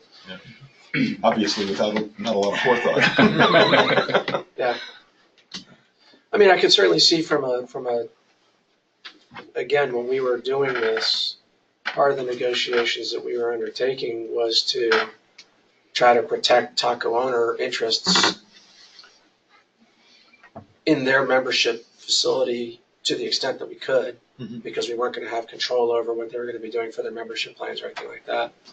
And so if there were, I don't remember how many people were concerned about whether or not they were serving alcohol and whether it was family friendly or not, or whether there was potential dangers that people wanted to get out. But clearly it was enough that somebody threw that in there. And I know I don't have a specific recollection of feeling that there was a overarching need to put it in, so. Well, I know that, Joe, you've had a couple of conversations, or at least one conversation with Dave Harris on this subject. So can you summarize for us what you think Glacier's position might be? They want us to remove that language so they can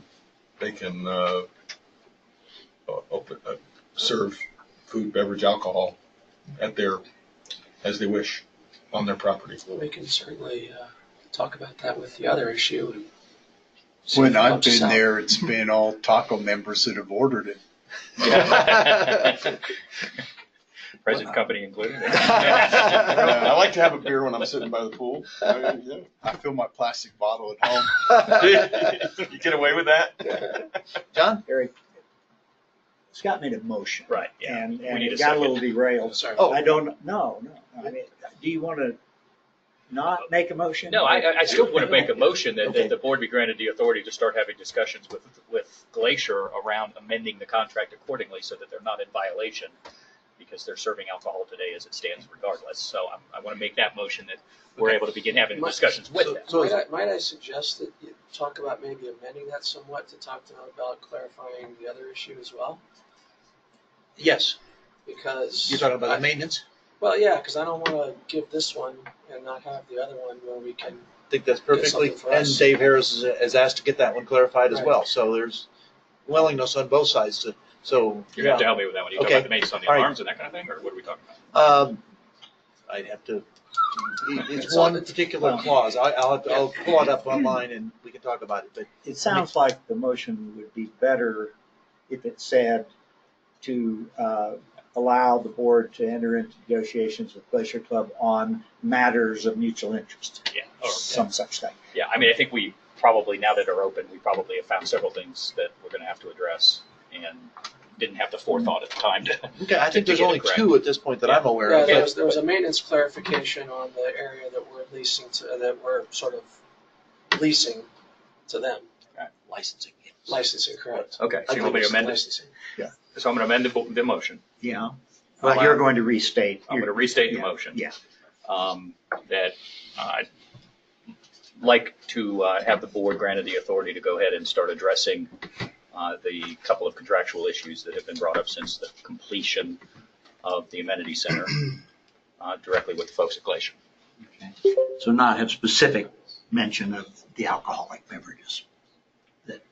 Or do you want those specific? Does it need to be specific? I mean, we have discussions around alarms and other things too, so. Let's make the motion. Is that Do I way have it a doesn't- second? And then Yeah. we can talk about the motion. Do I have a second? Second. Okay. Yeah, my own personal opinion is that. Second. Ron. That as a, this is cleaning up a document that's 16, 18 pages, and we're talking about changing 25 words. One sentence. Which are the maintenance will be a little bigger than. Yeah. Yeah, but the maintenance really, I mean, Dave's already come to us on our side, Glacier's already come from their side. Yeah. The maintenance guys don't know what the words say, the attorneys don't know what the words say.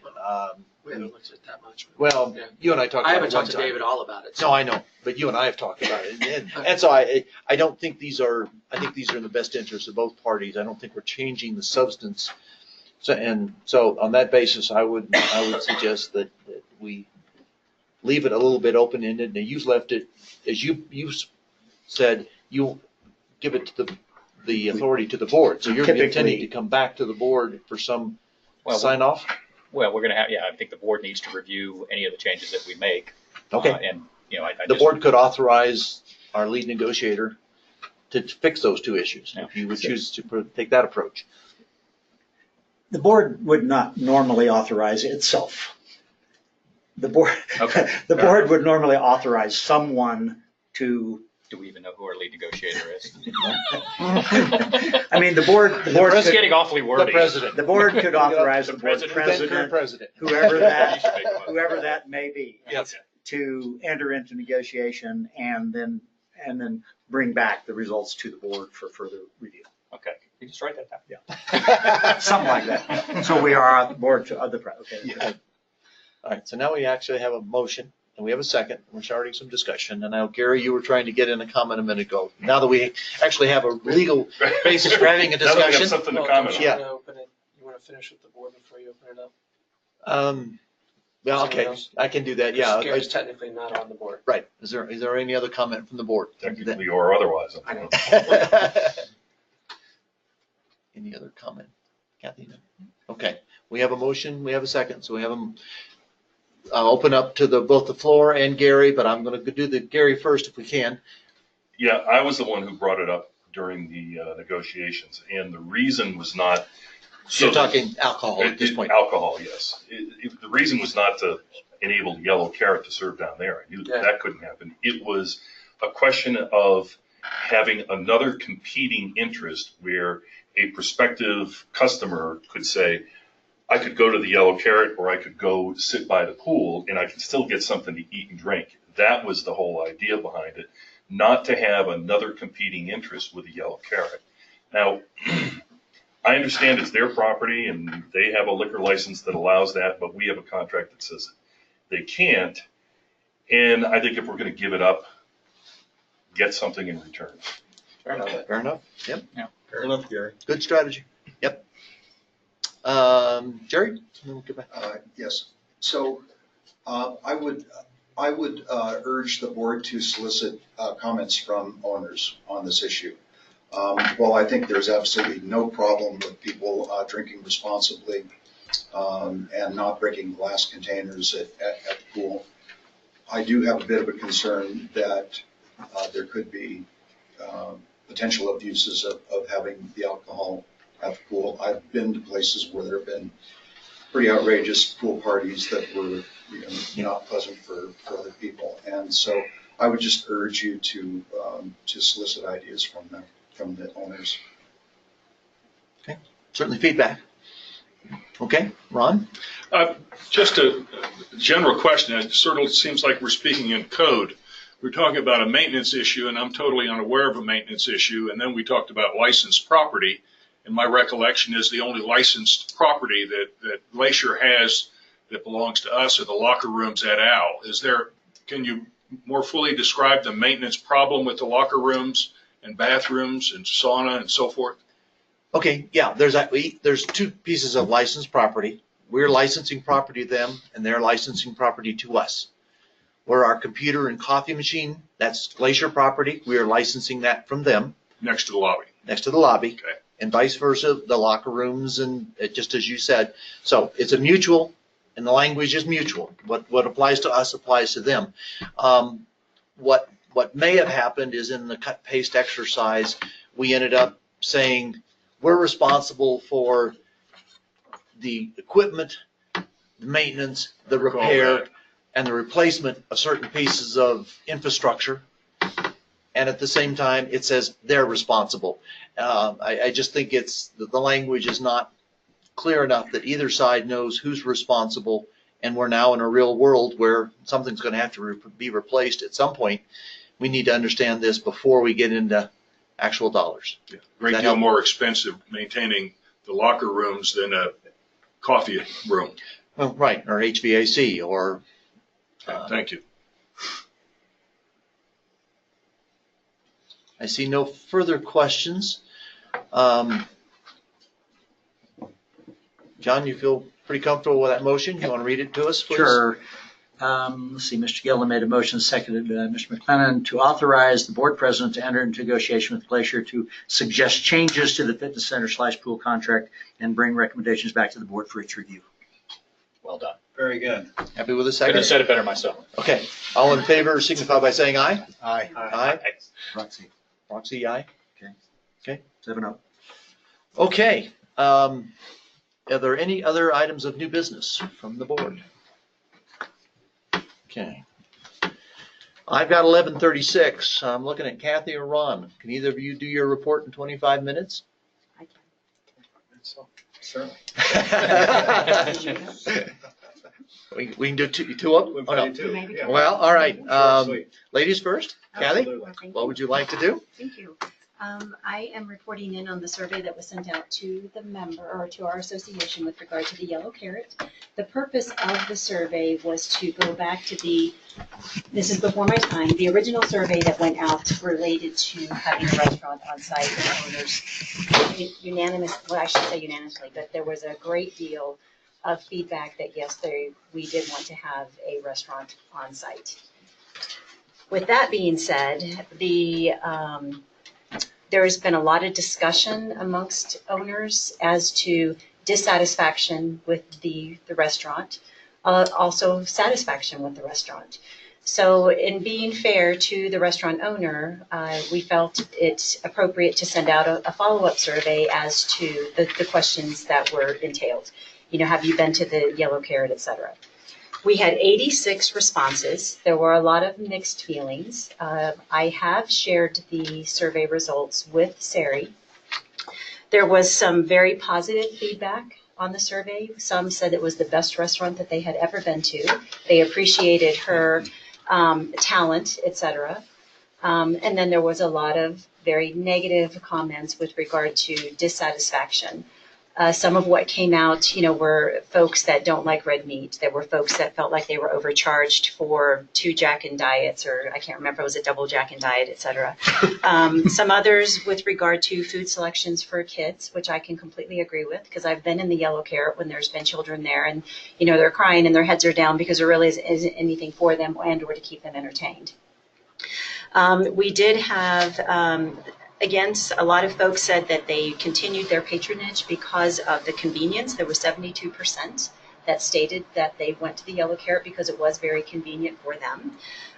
There were some that said it was a great value, which was very low percentage, 2.33%. Again, we took this information back to Sari. Gary and I did it, as she at the beginning took offense, and I think any of us probably would, because when you're being criticized, when it's your business, that you kind of put your guard up as to, what do you want me to do, basically. But she took it very well. At the end of the conversation, she said that she was very willing to bring more simple items, if you will. Again, she is an executive chef, so she views that as artwork. It's a talent of hers, so I could never argue that against my own talent of being a medical professional. But she was very willing to make changes to the menu. Just recently, she's put out a very simple menu with some great food selections that are on there. We've had our own board members who have been and have had the food, and were very complimentary. Last night, there's a lot of you in this room that were in the Yellow Carrot for trivia night last night, as Gary does his great mail outs, to get people into the restaurant. And I could see a lot of folks were eating. I think a lot of people had fun. One of Sari's requests from us is, I will do these things and I will make these changes. However, I need you all to support my restaurant. So she asked us specific questions with regard to how many folks live on site. We gave her the numbers. I believe it was 75. About 75. About 75 folks. 75 owners. And then with regard to full-time renters, her request is, could you just come in one time a week? If every owner came in one time a week to help support the restaurant. And I can understand it is difficult to run a restaurant. There was a gentleman that was Mr. Bob, who's not here now. specifically spoke with us this morning about how hard it is to own a restaurant and run a restaurant on a resort. Sari is getting feedback as to when is our busy times. We can still agree to disagree on whether or not she's, meeting the demands of the folks that are being on site. But I do think as a community, if she's willing to provide change for us, I do believe that we should give her a chance. We go in, maybe we just have a beer, maybe we have a glass of wine. But if we're not supporting her, the 75 folks here and or the renters that are here, she won't survive. Anything to add? No, except that in the discussion we had, there's a chicken and egg situation here. There are people who say they don't go in because she's reduced her hours. She's reduced her hours because people don't go in. We've talked to her about modifying the menu. What we need to do at some point is I don't want to say have a brand new start, but sort of start over and get people to go in because, and as I think we talked about this before she even started up, this is our restaurant. And if we want a restaurant here, we've got to support it.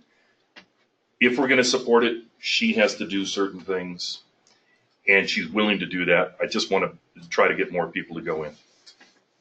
Hey, Heather, could I pick on you? Okay. Since you're here. We were talking a little earlier about, obviously we've always had the concern around high occupancy times. What kind of information does she get from you and how far in advance around number of occupants? Like when we get close to November, is she going to have visibility into what it looks like over the holidays or spring break? Does she get that data? She's never asked me for any data. Okay. All right. So that's obviously something I think that we probably need to address. Another comment that came up today. I know you have, I think, I'm going to not say I know you have a menu at the front desk. Do we put menus in the rental unit rooms? No. We don't. If we I have know one I don't have one, so. anymore, it's going to be very outdated. I mean, Okay. I think it has changed quite a bit. We obviously referenced our yellow carrot in the room binders. But honestly, I'm going to have to look again. I don't know if the information in there is accurate. Okay, or fair if enough. it's simply It was a recommendation that came up earlier, so. Originally, we did because we got the menus. We ran them off to go into those binders when she first opened. Right. That hasn't, we haven't gotten the updates in quite a while. The menu's changed how many times since? At least half a dozen. I think we pulled that out and just left the general, here's the yellow carrot, here's where they're located, and here's their phone number, because hours and food items have changed. Okay. And how does she feel about carryout? Does she have any opinion one way? I mean, to me, there's a fair amount of carryout business from the mine shaft, and I think they're doing very well with that. I would hope she would have the packaging and the resources to be able to support a fairly hefty carryout business if you made it more available. And another thing is maybe updating the website, Gary, as well as the rooms. I think she has those meals to go though right now, doesn't she? The packaged meals that you can get, but that's on the menu. I didn't see it on the menu last night. There's a mention of the take and bakes. I think that's what you're talking about. Yeah. There's a mention of the take and bakes, Which is although, different, and this is one of the things we talked to her about, she doesn't have them up here. And I've been after her for a year and a half to have those up here. But she does do carry out. I don't think she specifically has a carry out menu, but if somebody calls and they say they want the burger and fries to go, she'll box them up and have them go. Restaurant is close to everybody's heart, including mine. What I think I'd like everybody to take away from this is that Kathy is our point person. She has started a dialogue, and I think a very positive dialogue. I encourage everybody to reach out to her today, tomorrow, tonight. Give her your feedback. We're not going to solve it in this session, but let's all be as positive as we can. Give it one more chance, if you will. And if you've got thoughts or what we can do to improve the offering, make it more acceptable, more readily adopted by our community, send those thoughts along to Gary and Kathy. Okay, I'll take one more comment. The only comment I have is, and it only affects less than a third of us, those of us in the lodge. We used to have postings in the elevators. And as things change, hours, menu, and so forth, I can assure you, I have never cracked the rental book in the room, and that's a task of stuffing those things that's far beyond probably our desires. But at least we could get back to posting in the elevator on property. We all have to look. Everybody but the first floor has to look at it. Well, one of my suggestions to Kathy later was going to be, you know, when Cuckoo's was here a long time ago, they had that chalkboard sandwich board by the fireplace in the lobby. So everybody who came to check in, Cuckoo's would have their hours of operation, or if they were running a special, on that board right there. Obviously, when we check people in, we tell them about the restaurant, we tell them their hours. In our little registration card, you know, that tells their room number and dates of stay, it mentions the Yellow Carrot. But we don't have a flyer for them, and it would be nice if there was something visible that has their per hours that's bigger to see than the little placard we have also at the front desk that mentions their hours. So something a little more visible. There's nothing on their door that talks about hours either. So I think that'd be helpful. We were sending people over there the other day thinking they were open till 8:30, which I thought were the hours, and they were closed at 8. So we just aren't always up to date at the front desk, and we should be the most up to date at the front desk.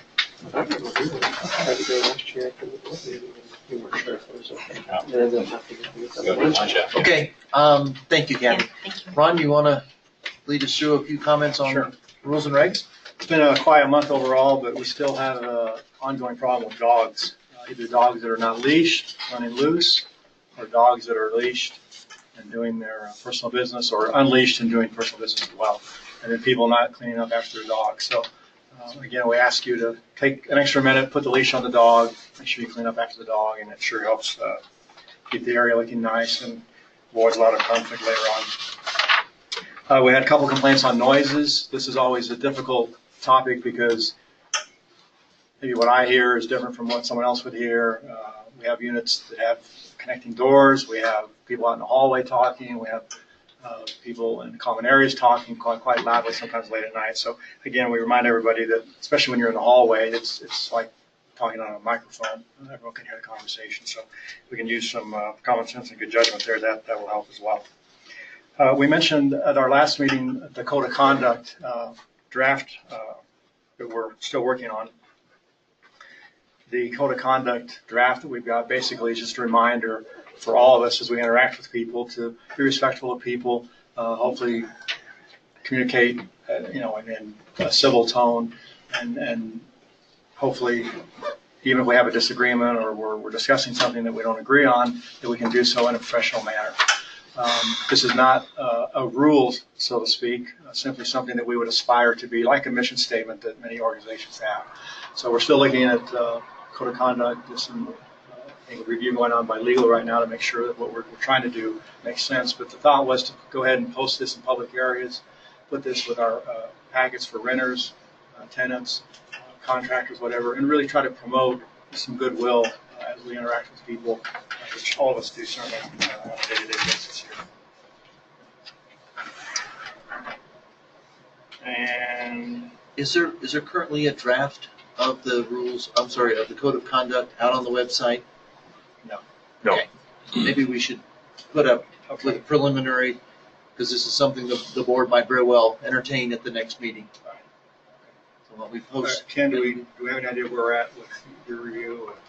I think Christina's actually working on it. Because I haven't seen it once, and Christina's been doing it. I have no idea. Okay, yeah, I'll check with her on it. Okay, well, but it's a draft. I don't think there's any reason not to post it and get owner feedback. Okay, we'll do that. It's not posting it as a final version. Yeah. I would suggest that you make clear that it is tentative, that it's suggested. Right. And you're encouraging comment, because you wouldn't want it to be misinterpreted as, well, now the board has passed this and we could have owners tattling on each other for for being uncivil. You need to be very careful, board members. You need to be very careful as you approach trying to monitor, not monitor, but to influence people's behavior. It's, what a rude comment from my point of view may not. It's not an easy topic. Okay. Yes, sir. About the dogs. I live here full time. I see more dogs than I've ever seen here. And I have a hard time believing those are all owners. So how are we enforcing renters not to bring their pets in? One comment that I would have, just, a couple things that I've noticed this summer is a week after somebody leaves a unit, somebody might email me and say, oh, by the way, we think we saw a dog on the deck of Pinecone 870. No.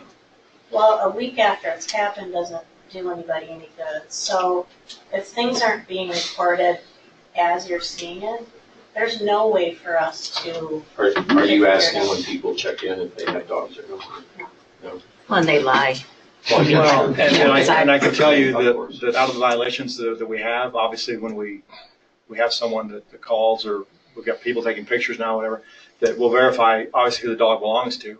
And those people have all been owners. So I know that there's still a problem with people coming in, and as Kathy just mentioned, they'll bring the dog in the back way. Maybe it is all owners. It just seems like there's a lot. Yeah, no, there are. And I think there's still some confusion with renters, owners, tenants who can have a dog, who can't have a dog. But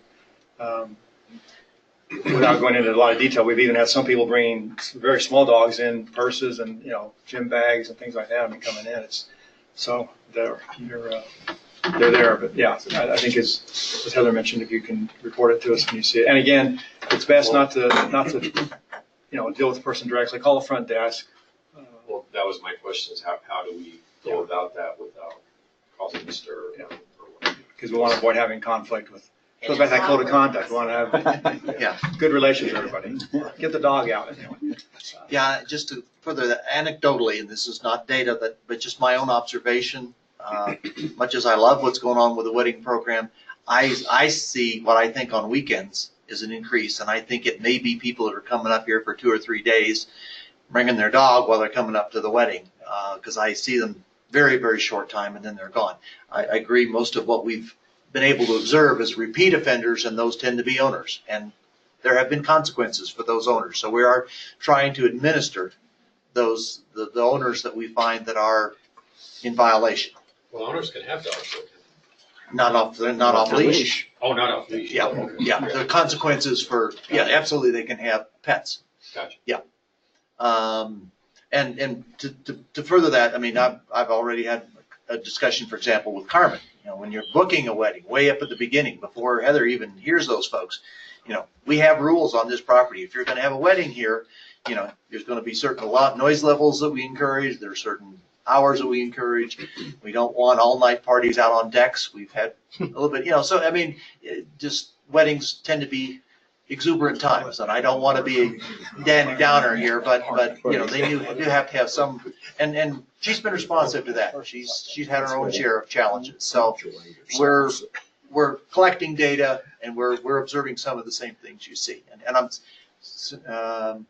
was there anything else for the board? No. Not on the board. Oh, not on. Well, I'm Gary. Okay, from the audience. Just a quick thing to address what you said. I get the closing documents for all of the units that sell here. 2018, I think I've gotten 33 different closings. Of those, about 25 different owners. I make it a point to call them as soon as I get those to talk about some things. One of the questions I ask is, do you have pets? I'll guarantee you at least half of the new owners here have dogs. And we talk about that ad nauseum sometimes, about being very sticky about the rules, but at least half of them have dogs. And that's where most of what you're seeing is coming from. Not all, but most. Okay. Please identify yourself, and let's go ahead. I'm Christopher Smith, 501-329-837. So if there is a violation with the dogs, who receives the fine? Is it the owner or is it the guest? It's the dog. No. It's the owner. Yeah. And then the owner would need to sort that out with their own guest or property manager or whatever, but it goes to the owner first. We try to keep the process as clean as possible, because what people say is, well, it wasn't, she told me I could bring the dog in, and you get this he said, she said, so we just go straight to the owner, and then the owner can. And is that something that's billed separately, or is that part of the quarterly invoice? It's billed separately. Yeah. And I will only say at this point, there's a fairly substantial escalation. So repeat offenders of dogs, for example, It's expensive. gets expensive. To clarify, it's But- billed separately, but it ends up on the owner's account, and if it's not paid immediately, it will continue to be on subsequent Right. invoices. Yeah. And so eventually, I mean, if they fail to pay at some point, they would be Subject subject to all of our to collection processes. past due processes. Yes. Has it ever been discussed to just allow pets? I mean, a lot of places do that now, within limits, within a certain range. Since there's so many dogs anyway. Please no. Rules and regulations are written by the majority of the community. Well, I just wondered if you guys have ever had it brought to you. We have, I don't think it, in that particular phrasing that you used, I don't think that's ever been brought to the board. So.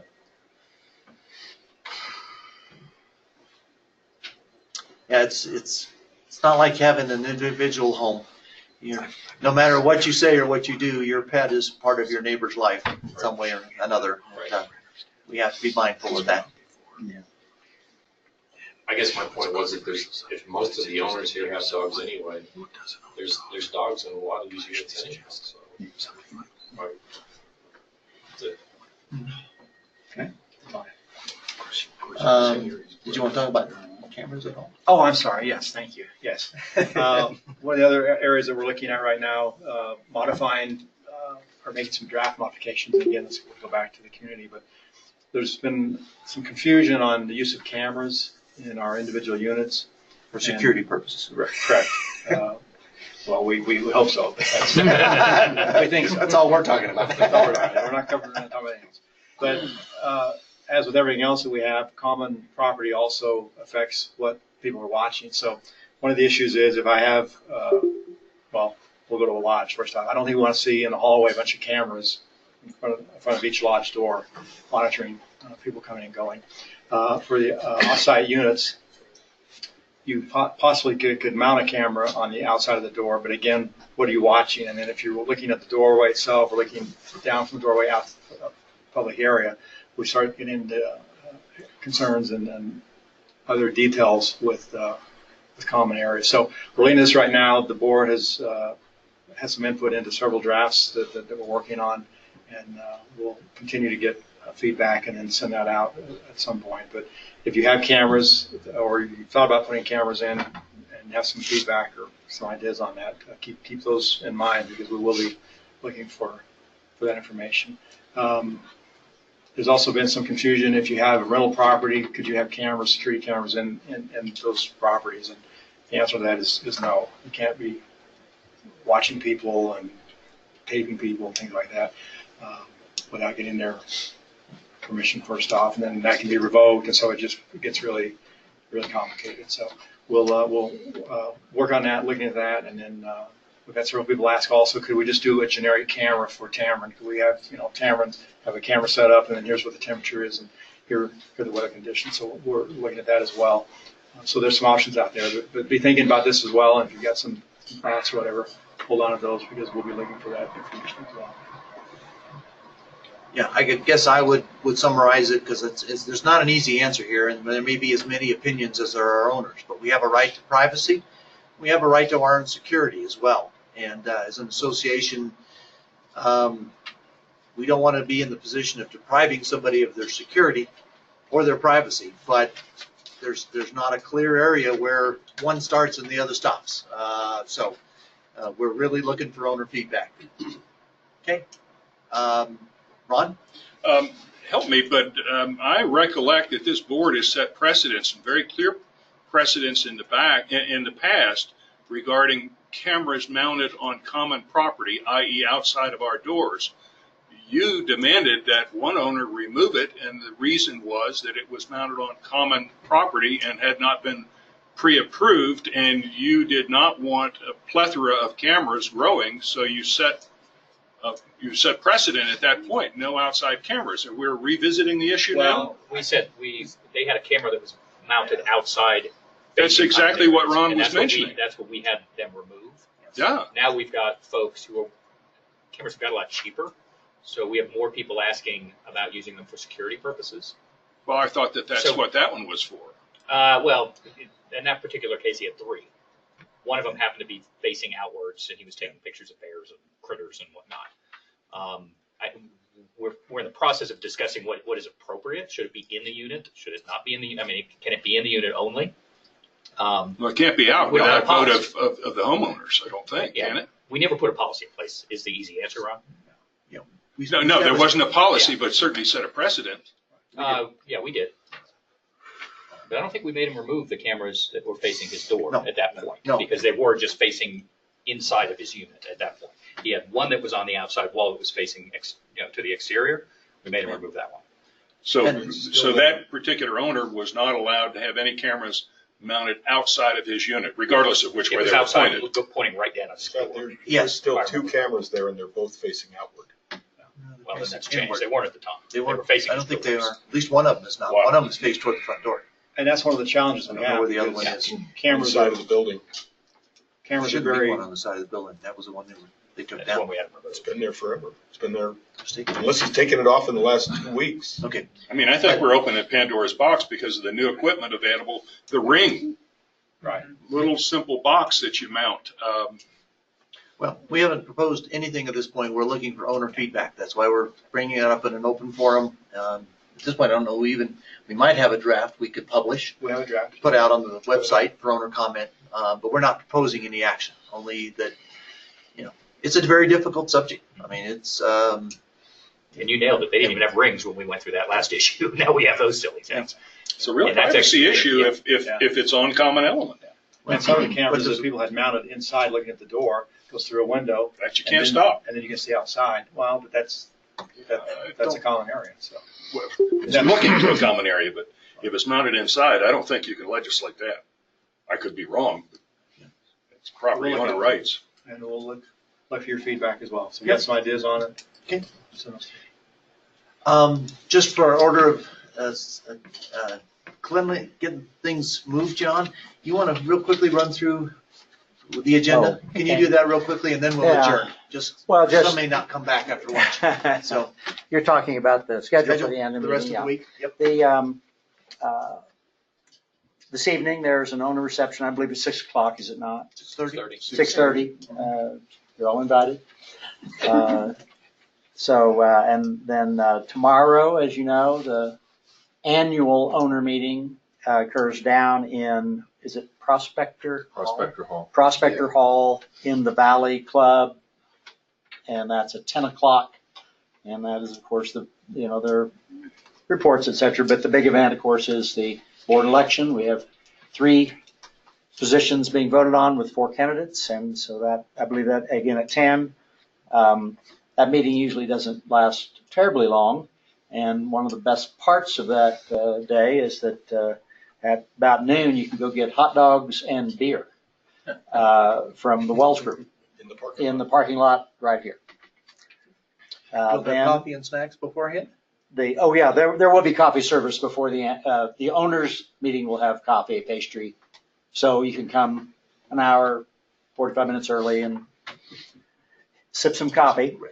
Then Joe may have more specific information on this, but I think it's also 6:30. 6:30, pairings party. There's a Friday. pairings party, particularly for the people that are playing in the Taco Scramble Golf Tournament the next morning, which I believe tee off at 10.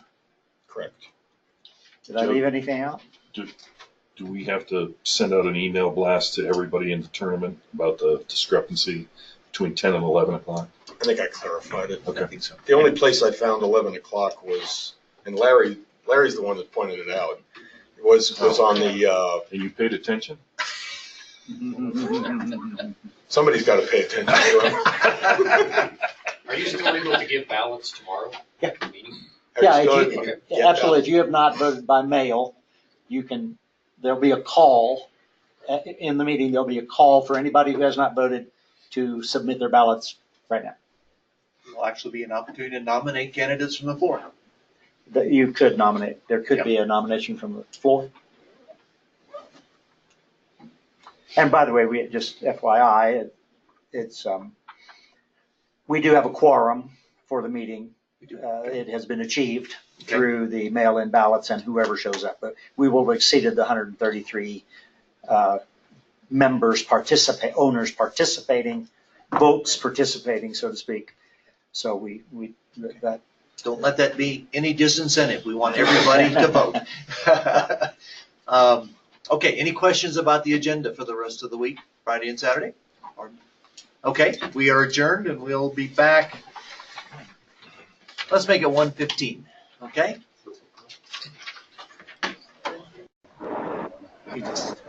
Ken, he's not coming back. Oh, that's true. Ken, so what you want to do on that corner of that TV, you can actually sit over there. You have a little floor space, but you can stay where you are too. Yeah, I know.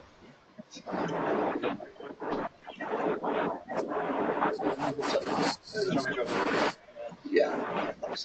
We have this really pretty yellow helmet. Okay, I'd like to call the meeting back to order. Apologize for being a couple of minutes late.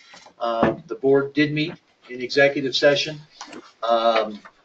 Items of appropriate content were discussed. No decisions were made. No decisions were even discussed. So I'd like to go ahead and convene the reports section for the afternoon. We still have several reports to complete. And I seem to have misplaced my agenda. What do we want to do here? There it is. Shall we do the financial update first, Joe? Sure. Okay with you? Yes. Gary, you're set on that one? Okay. Gary, can you put Which one do we want? the financial report? Not this one.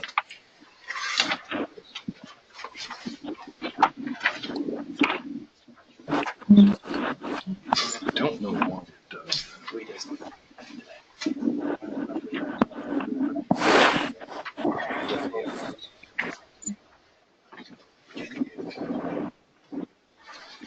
No, I mean. Yeah, when I go I asked for evidence of stock count, the success. So she's saying that you make the program out and you success. Scroll to the first page of numbers, balance sheet. Okay, so financial report. Are we ready? Yeah. Are we ready? Our way. First of all, our accountant, Sandy Elliott, is with us. She's with the firm of Elliott Meadows downtown, and without whose sage guidance, I couldn't possibly do this. So, and as I always say, I'm more of a cash in, cash out guy. So if I stumble on the balance sheet, she'll help me, right, Sandy? Right. Right. So if you look at the top third of this report, that's where the real important stuff is, which is how much money we have and where it all is. We currently have in our general fund $211,399. In our capital account, we have $352,530. That's a high balance, and the reason for that is that a lot of the capital projects that we budget for during the year often don't get done until the fall. Winter's busy and it's snow on the ground, and then the summer comes and we have a lot of people here, so especially the maintenance department who does a lot of these projects is tied up with responding to owners' needs, and there's landscaping and everything else. And so a lot of the projects, as you'll see on the capital sheet that I'll go through in a little bit, just aren't done yet, but they will be. So that balance will come down as we spend the money. Our reserves, and I'll talk about reserves more specifically in a few minutes. We have it split right now between the Bank of the San Juans, and then account 107 at the bottom of that list is our CD ladder that we have in the First Internet Bank of Indiana. The Alpine Bank Trust account, this is an oddball thing. It's been around for a while. We're going to get rid of it because basically what it is it's an account where we hold contractor deposits. We ask a contractor to come, when they come on the property to do a job, to put a damage deposit down. If they don't, if they break something or if they don't clean up, we clean up after them, and then it comes out of their deposit. The amount of money that all the current contractors that we have, or the ones in the most recent past, have gotten their money back, and somehow or another there's money in that account that probably belongs to some contractor somewhere, and it's probably over, I think we said December of 2012. It's at least before December of 2012. Right. Very likely way before that. So we don't even know who that money belongs to anymore. So what we're going to do is close that account and move that money into the general fund. Just a cleanup item for the balance sheet, make it a little bit more, try to streamline it a little bit. The special assessment account 106, that is still money that's left over from the lodge remodel project. That balance will go up. We have one owner who still hasn't paid the full amount of their special assessment. They still owe us about $8,000, and that will get paid, I'm told, by that owner within about the next 60 days. So that's going to pump that balance up to about $25,000. I talked to this at the last board meeting, suggesting that we might want to put a committee of lodge owners together to try to determine how to spend that money. Nothing came of that. I was talking to Dave, and I've come up with an idea that I think we can spend a fair amount of that money, and that's the two elevators. The interiors of the elevators are old, dated looking. They got tile floors on them. That's a lot of weight. All that wood that's in those elevators is heavy. It puts a lot of strain on the mechanics of the elevator. I'm going to suggest that we look into getting bids to replace the interiors of those elevators and modernize them, make them look more 21st century rather than 1980s. So, that's just something I'm suggesting we do.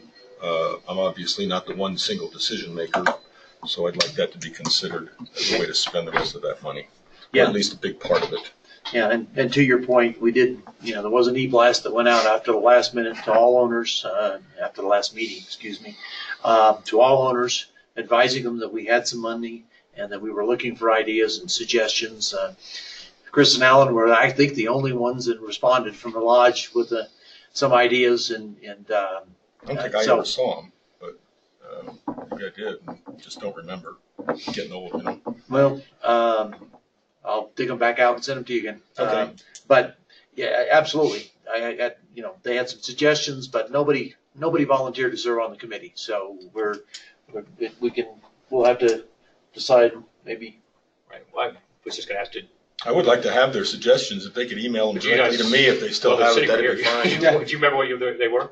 I mean, if you got my email address, you could send them One of along. them was to have signs on all the doors in the lodge that says, "Parents, please do not let your children run in the hallways," because, I mean, I don't think it's going to eliminate it, but it might help. And the reason I say that is because one year when it was the soccer tournament, there were just, pieces of paper put on the doorway to keep the noise down, and it really helped. It really worked. Mm-hmm. So to have some permanent signs on those doors that says, please don't run in the hall, because the kids just run up and boom, boom, boom, boom, boom, and they just Well, that's a good suggestion. If you could get whatever that and your other suggestions were, to me at least, I can start to talk about. We can try to find out what it'll cost to do those things. Yeah, I would think that'd be very expensive. Okay, thank you. That's all I had on the balance sheet, Sandy. Is there anything else you think is noteworthy? Just one other one, Joe, that has floated up, not for discussion, but if we ever get the property swap done, there was talk about a gazebo and maybe another grill I on realize the that. north end. Yep, So just, that's something else too.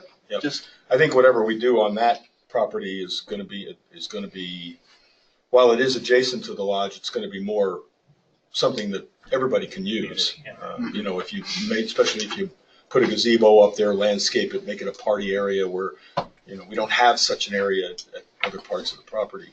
People can do that with. So, yeah, the only I other. would just mention that the owner accounts receivable. Yeah, I was gonna- that are right. past due at this point it's about 41,000. Yeah. It's Well, I think I just had a discussion with the board. The actual past due that's over 60 to 90 days or more is actually in the $21,000 range. So there's some more current ones that haven't been paid, and those tend to get paid. People are just late, like a couple of weeks late, something like my that. point was going to be that this is less than it has been in a year ago, so it's looking good. Yeah.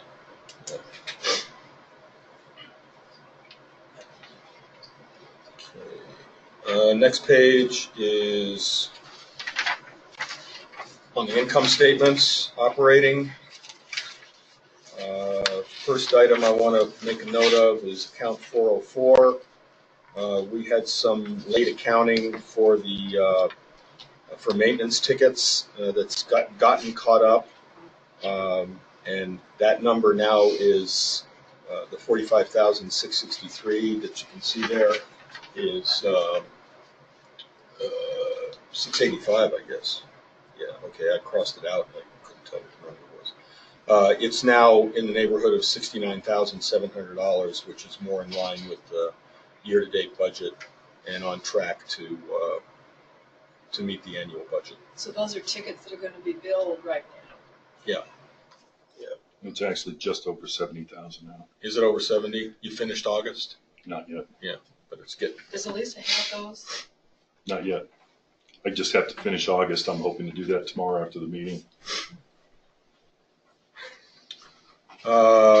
Storage unit rental looks low. It's not. It's only 12. It's only 6 months because the accounting is lagging for the third quarter being included in that. So that would actually come up to just about what it's supposed to be.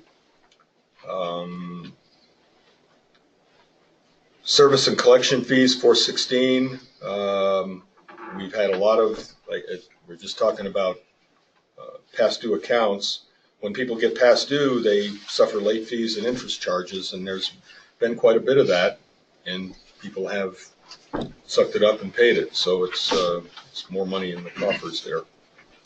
Let's see. Transfer fees are up, 420. We've had more closings than we anticipated. Gary mentioned this earlier. I actually count 31 closings to date with 8 units under contract right now, or 8 closings under contract right now. Yeah. So we're on track to beat year-over-year totals for property transfers this year, which is a good sign. Active real estate market is good for everybody. Everything else there looks pretty normal. Moving down to expenses. First item I'll talk to is legal. Where's legal fees? For the first time in a long time, legal fees is right on budget. So that's a real good thing. Let me see here. Yeah, I didn't have any other comments on anything in there. It's pretty close to budget. If you look at total administrative expenses, we're at 211 versus a budget of 216. So everything's pretty close there. Going down to operations. Snow removal, we're in real good shape. Good news, bad news, because it was a lousy winter for snow last year, so we didn't spend a lot of money on snow removal. which means we have a good buffer for December of this year if we get dumped on like we all hope we will. Jim? Yeah. Just real quickly, on the last line on expenses, contribution to front desk, we're right on, I assume that's a pro rata. But in fact, Heather's doing better than planned, so that number will probably be adjusted. Well, I'll get to the rental program report and we'll talk about that. And that's where it'll come Yeah, back. that particular portion of it is a fixed monthly amount. Yeah. That's a fixed amount. No matter what a rental program does. Exactly. Okay. Yep. And there's a line on the rental program report, and I'll refer back to that. Okay. Let's see what we got here. Everything else looks pretty good. The exterior maintenance lines for High Point, Pinecone, and the Lodge, we've got Gamble Oak done. You can see Gamble Oaks has already met the annual budget line, so that the work's been done there. This is the annual money we put aside to keep the exteriors of the properties since we did all the remodels. So now we just keep them up. If you'll notice in Pinecone, there's guys out there right now with the paintbrushes. They're touching up, where the stain might have faded a little bit. So keep the property looking fresh, and that's what all of these are. And a lot of these are happening right now in High Point, Pinecone, and on the Lodge. The fire sprinklers and extinguishers, this looks really low. It is. There's a situation with that. We do testing, extensive testing every fall, and we always come up to and meet the budget, spend what's been planned. However, last couple of years we were made aware that these sprinklers in the ceilings of all the units in the common areas, the new code, new requirements, new inspection requirements require them to actually remove sprinkler heads, replace them with new ones, and take the replaced ones back and do lab testing, destructive testing on them.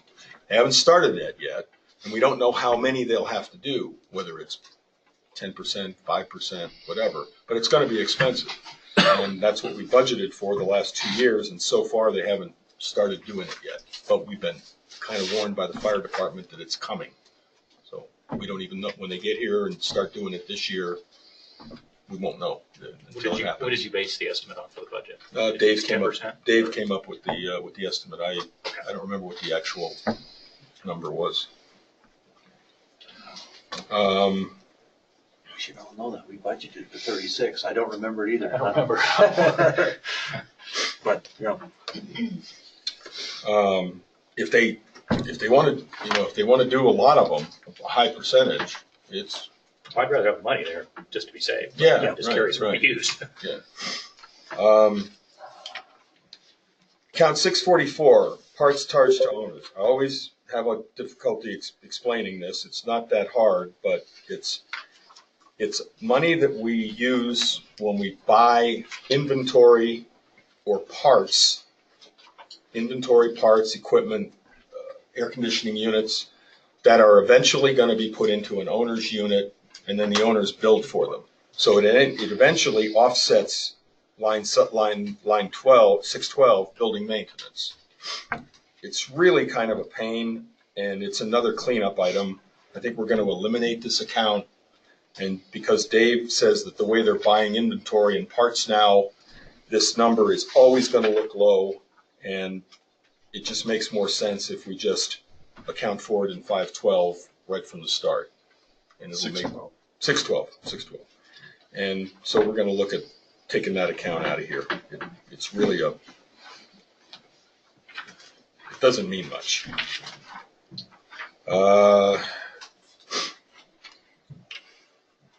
Okay, that's it on that page. Next page.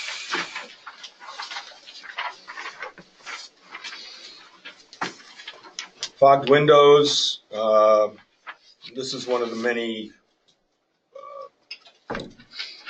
hiccups that we got because of the fire. We had planned to start and do a lot of the fogged windows in June. Didn't get done. And then when we got back from the fire, there were other things to address. So that's all, it'll get done, but it'll be done this fall. And we're actually, the problem now is waiting for Durango Glass to get us the order cycles and so forth for the windows and getting them in and getting them done. But we expect to get that done by the end of the year. Sandy, you want to talk about? I knew you were Tell them gonna what ask me. depreciation expense is there for. It's a requirement of generally accepted accounting principles. It'll always show up in your annual, the end of the year. This year, we kind of decided against Joe's preference to put it in the monthly statements also. It reflects, when you buy items that can't be expensed, you depreciate it over a period of time. It's a non-cash expense item. And essentially what it does, it means there's going to be, if everything else is equal, there's going to be $21,000 more in the bank account than there would have been had we not put that in there, because it's a non-cash item.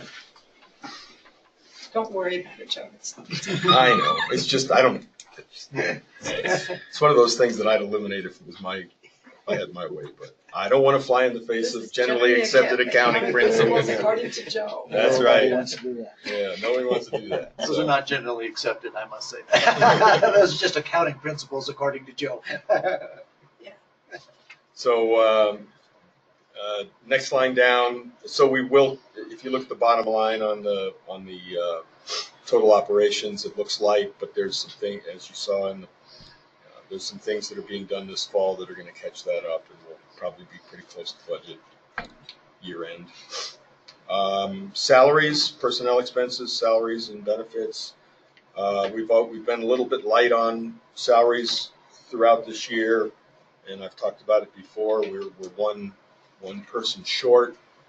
Dave tells me that he has ID'd who will become our new IT trainee / hire. This is somebody who has really good aptitude. He's been working for us in our landscaping department. He's a recent graduate of Fort Lewis College, and Dave has told me that he intends to. They've come to an agreement. He intends to hire him as an IT trainee starting as soon as the landscape season is over. So was that a school training, or we have to have supplemental training? He's a math major. He has a degree in math. He can be an accountant when you're done? So he's pretty smart. Okay. We think he's trainable. Okay. So he will take some classes, whether online or classroom, and he'll get a lot of OJT, but we think he's capable of doing this job, and that's the good news. And another reason for doing it this way is trying to hire somebody in that business around here in Durango is hard. So anyway, that's where we are on that. So salaries is gonna level out pretty well. Utilities, everything looks fairly good there. The only hiccups really are the cable TV, the internet, and the telephone. And the reason those numbers are way over budget is because we had planned for our new contract for a packaged TV, internet, and phone system to be online as of probably 3 to 4 months into the year this year, and that would have reduced the cost to the owners. The good news on that is it's going to be budget neutral, because we're still, while we would have billed owners less and it cost us less, we're still billing owners at the same rate we had before and paying for it at that same rate. So it's really budget neutral, so it's not going to affect anything on the bottom line. We had a discussion in executive session about the fact that the Yellow Carrot reimbursements for water, sewer, and trash and electric are way behind, and Kathy is on that, and we're going to be having discussion with the Yellow Carrot owner about getting that caught up. Let's see. And that's really all I have on that page. The bottom line, this memorandum only at the bottom is is something that Tommy and Sandy acquiesced to me on and put on the. This is another accounting principle according to Jeff. That's right. When we budget, as we have for the last couple of years, we've taken any surplus money that we have and we've applied it to, rather than just letting it sit on the balance sheet, we've applied it to our costs for the coming year. Helps us to keep assessments down. If we got the money, we might as well look to spend it in the coming year. And they tell me that you can't leave that on the top of on the income side of the income statement. It can't be there as income because it's not income you realized during 2018. You already had it in the bank. So in order to satisfy me so I can show where we really stand, that's why we have this memorandum at the bottom. And that tells you where we really stand in terms of, where we are in terms of the budget performance this year. And right now we're 23,669 ahead of the game. You budgeted for a negative $364,000 budget. Right. So the carryover income from the prior year is $364,000. Correct, and that's that line right there. All right, capital, next page.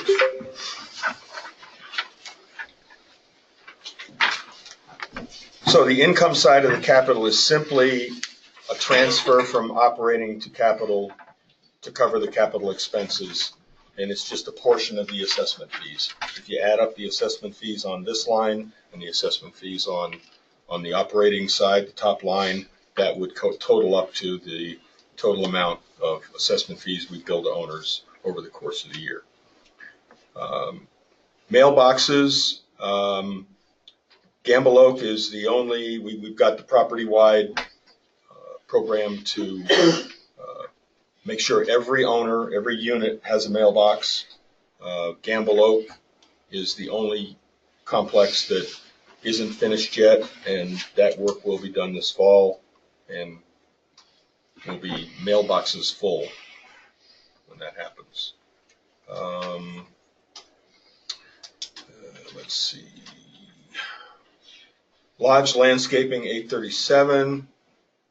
No money spent versus a $50,000 budget. This is an original year and a second year carryover from the agreement that we have in place with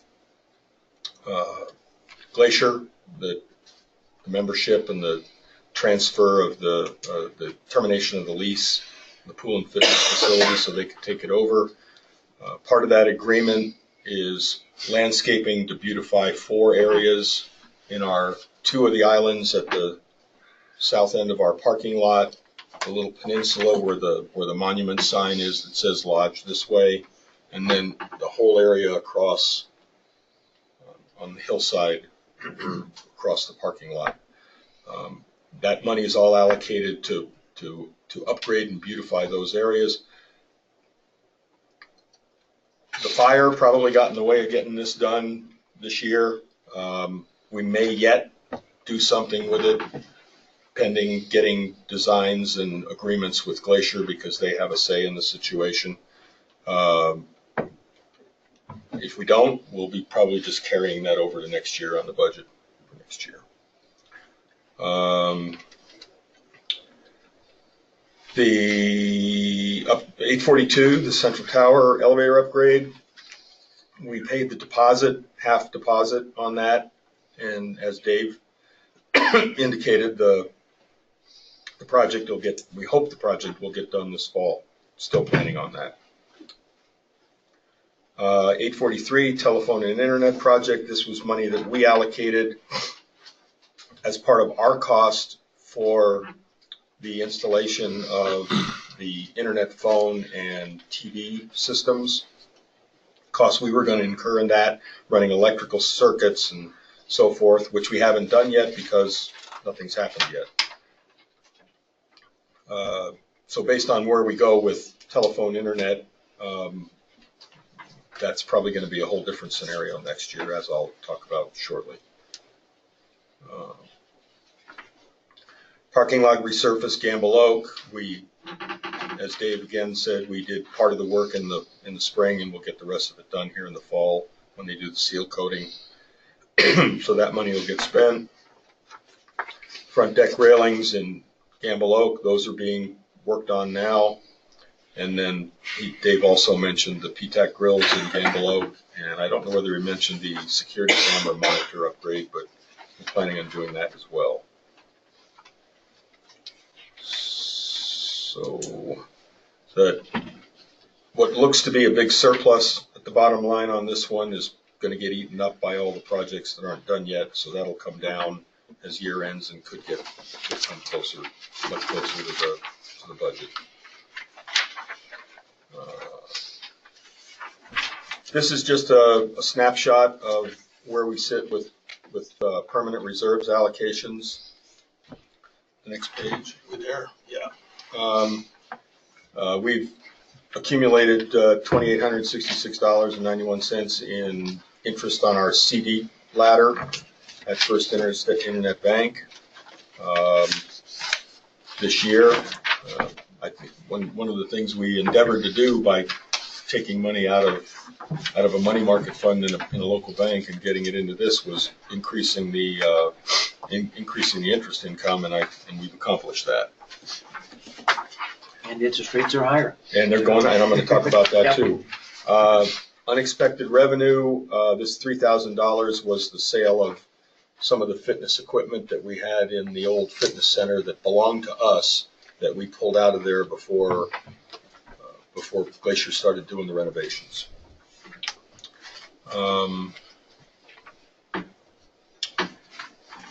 And just for FYI, if you're looking at the bottom line numbers there, we do transfer $8,788 a month into the reserves.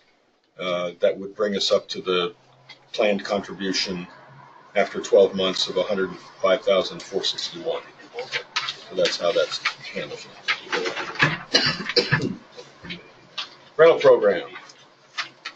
Last page. So Eric, at top there, 406. That's the number you were looking at on the operating expenses page. Okay, so that's there. That one is dead on where it's supposed to be, and it will be because it's a fixed amount.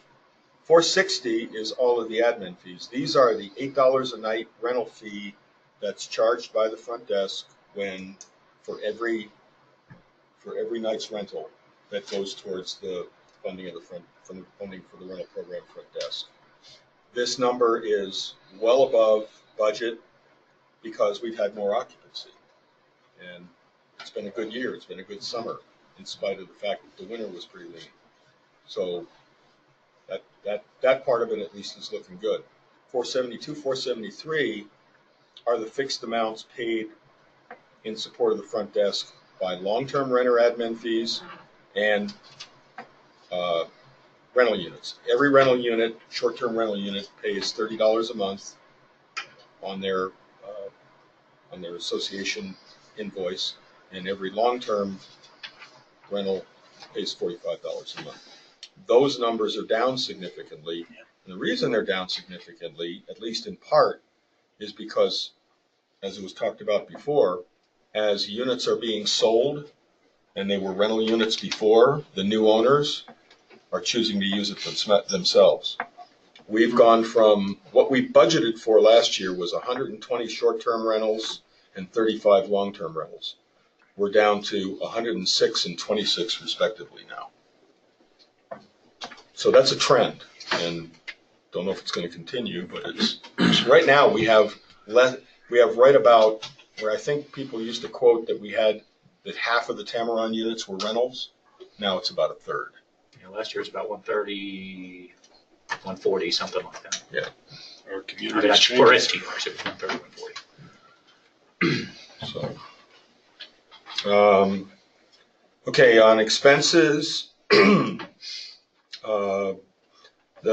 580 computer services and supplies looks low. I had a conversation with Elisa yesterday. Apparently the IT contract that we have with a local company to maintain our computers, keep them up to date, keep them serviced properly, is supposed to be shared by maintenance and the front desk, and the money wasn't getting properly allocated to the front desk. I think we've straightened that out, so that number will be normalized when we meet again. Office equipment's low. Heather says, well, I just haven't bought a new printer or a new computer, so I haven't spent the money. Ski shuttle, we had very little snow in 2017, 2018, so there weren't that many riders, so we didn't have to pay DMR as much as we normally would have for ski shuttle service. And then the coffee service, Heather funds this account, or draws money from this account to pay bits and pieces. It's almost like a petty cash account the way she handles it. And she hasn't drawn any money out of it in a long time. She told me she's going to this month or next month. She's down to a couple $100 now, so she needs to refund that. So that'll get closer to normal. Salaries are pretty much right on. Employee benefits, we haven't had any front desk employees that have used our health insurance, so we haven't had to pay for it, even though we budgeted for some of it. We think that at least one of our front desk employees is probably going to take it next year, so we'll be looking at that as far as adjusting that budget. And right now, there's my memorandum only again on the bottom, and right now with the surplus funds that the rental program has that we've decided to allocate back to the rental program over a couple of years, 3 I think. It looks like the rental program is running a little ahead of plan, and we'll see how it goes. We're heading into a shoulder season now, so that may level out some. We'll see how that ends up. Okay, that's it for the financial reports. Any questions? Any questions from the board? I just have one back to line 105. 105, the trust account, the money that's been there for forever. Yep. Would it upset you guys if we made a motion as a board to move that to permanent reserve as opposed to current Wouldn't revenue? bother me a bit. I think that's where it belongs. I think it's been. So Happy with that. That's good with me. I'll make a motion to move $5,511.52 to permanent reserves. I'll second. Okay. Tibbetts, Hughes. Any need for discussion? Pretty straightforward, I think. All in favor, say aye. Aye. 7-0. I will send Elisa an email and have her do that. Thank you, Joe. Yep. Before you move on too quickly, remind me, what did you just do? I moved the money that I about fell asleep there. Oh, line 105, John, it was that's the money the old contractors, the non-current stuff. I made a motion to move that to permanent reserve. Were you asleep when I talked about the contract deposit? Seconded by Hughes. I'm just putting it in our rainy day fund, if you will. States like to use that term. Money is just such an unexciting topic. That'll show up then under unexpected revenue on that. Just like the selling of the Yeah. equipment, which is fine. Yeah, it'll go in that same line. Is that a question on the financial reports now, or on my motion? For everybody now? Yeah. On the vending, I noticed the vending machine on the second floor disappeared. Do we know what happened to that, or is it replaced it? I don't have. Okay. Somebody knows the answer. Move the funds from. Go ahead. Coke got rid of all of their snack vending machines. Motion to move I don't know if it's funds all of from- Coca-Cola or just the regional distributor. They sold them all to a company in New Jersey. We have a meeting on Tuesday with a local woman, Amy Rapp, Ann Rapp's daughter. She has a vending company, and she's looking to put a vending machine in that second floor guest service center. We hope to have that in place. If we can fit the one that she's talking about in that space, we hope to have it in the next couple of weeks. Okay, one more question. Maybe it's part of the security, but, you know, I think ever since the lodge is remodeled, the card key access on the central tower, that does not work anymore. Is there any plan to get that working again, or are we just gonna abandon that? I know that they've been having trouble with the card reader right there. it's a problem with the card reader, and I don't understand all of it. I wish Dave were here to explain it. But no, I don't think there's any plans to abandon that. I think it's a matter of probably getting a new card reader put in there. They're not cheap. Yeah, just send me a short email. I'll try and get you a more, we don't have the right guy here. Well, we don't have the right guy here to answer the question, so I'm not going to try and snow you. I don't know. So send us the question and we'll send you an answer. Yeah, because I'm with Gary. I can't imagine we're going to diminish our security at this point. So if it's there and it just needs to function. Jerry. Yeah, Joe, I've got a question on the utilities again. I guess maybe I didn't fully assimilate what you said about that.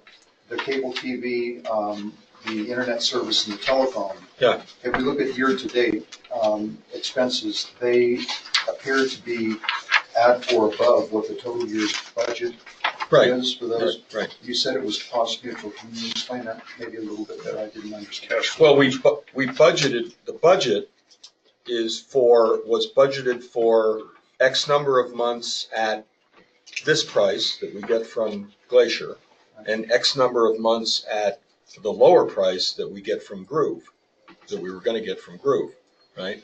So while that budget, I didn't say it was budget, maybe I said budget. It's cost neutral. It may not be budget neutral, it's cost neutral. So even though the inception of the services with Groove didn't happen, and we had to keep on paying the higher rate, the owners kept on paying the higher rate as well, so it's cost neutral. It's not going to be budget neutral because the budget, it's going to be over. Let me try and say that a different way. If you look at line 710, 730, and 740, we're all over budget. Yeah. But then throw in line 760, we're way under budget. You have to look at the four lines. Yeah. And That's true. Yeah. I understand now. Okay. Thank you. Yeah, I kind of, again, that's accounting according to Joe. I know. It's probably right, but I may not have followed it. Okay, Joe, we're going to give you I'm sorry, are there any other questions from the floor or from the online audience on the financial statement? Yeah, thank you. Do you want me to do the reserves report? That follows. You want to take a short break and we'll let Scott do a couple and then we can come back to you? That's fine. Yep. I don't have paper here. Oh, all right. Well, then let's do the financial, the investment. The reserves report isn't Yep. going to take long. Yep. Just an update. You want to put that up on the screen, Gary? It's the Reserves? It's the PowerPoint file. Yeah. Okay, that's just an intro slide. You can go to the next one.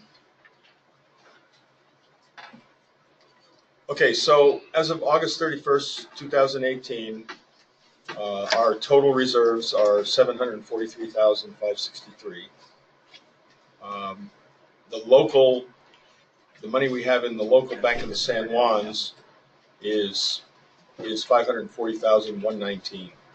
So you can do the math. We've got about $204,000 in First Internet Bank of Indiana in the CD ladder. Everybody knows that the FDIC limit of insurance is $250, so we're over that on the amount that's in the Bank of the San Juans.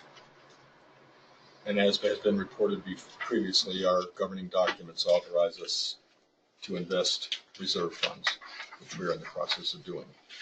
Next slide, Gary. So a study of the reserves investment was conducted in 2017. We selected CD ladders as the preferred investment vehicle, utilizing highly rated banks, financial institutions, primarily online banks, with high rates of returns for 6 to 24 month CDs that would eventually roll over into all 24 month CDs. So our initial investment at First Internet Bank of Indiana was $50,000 each in 6, 12, 18, and 24-month instruments, 25 each, to each of those. And you can see the interest rates that we got originally are down there at the bottom. Anywhere from 1.32 for the 6-month up to 1.81 for the 24-month. Today, the 6 and the 12-month CDs have been converted into 24-month CDs. So the only thing we have left now are 2 18-month CDs totaling the amount you see, and 6 24-month CDs totaling the amount you see. And the interest rates now are range from 1.66% for the shorter term ones on up to 2.73%, which is those. I just rolled those over last month, and so we're getting a pretty decent return on those now. And rates are up there. Right now, I just surveyed 3 internet banks, and for 12-month CDs, 24s would be higher, but for 12-month CDs, Ally Bank, Synchrony Bank, and Kansas State Bank are anywhere from 2.38 to 2.5, and this trend seems to be going up. I skipped the first bullet item. One of the things we had planned to do, and this was going to happen late May, early June of this year, was get the second CD ladder initiated. And the reason it was going to be done at that time was the initial ladder at First Interstate Bank, or First Internet Bank, the CDs roll over. The CD maturity dates come in August and every 3 months thereafter. In August and back it up 6 months, whatever that is. We wanted the next ladder to offset that by 3 months, which would mean May, June, or November, December. So when we got back from the fire and I looked at that and I said, well, now we're behind the curve. I'll just wait and do it in November, December. So that's the plan now, is to get the second chain established in November. So that's where we are. And that's the report. Any questions?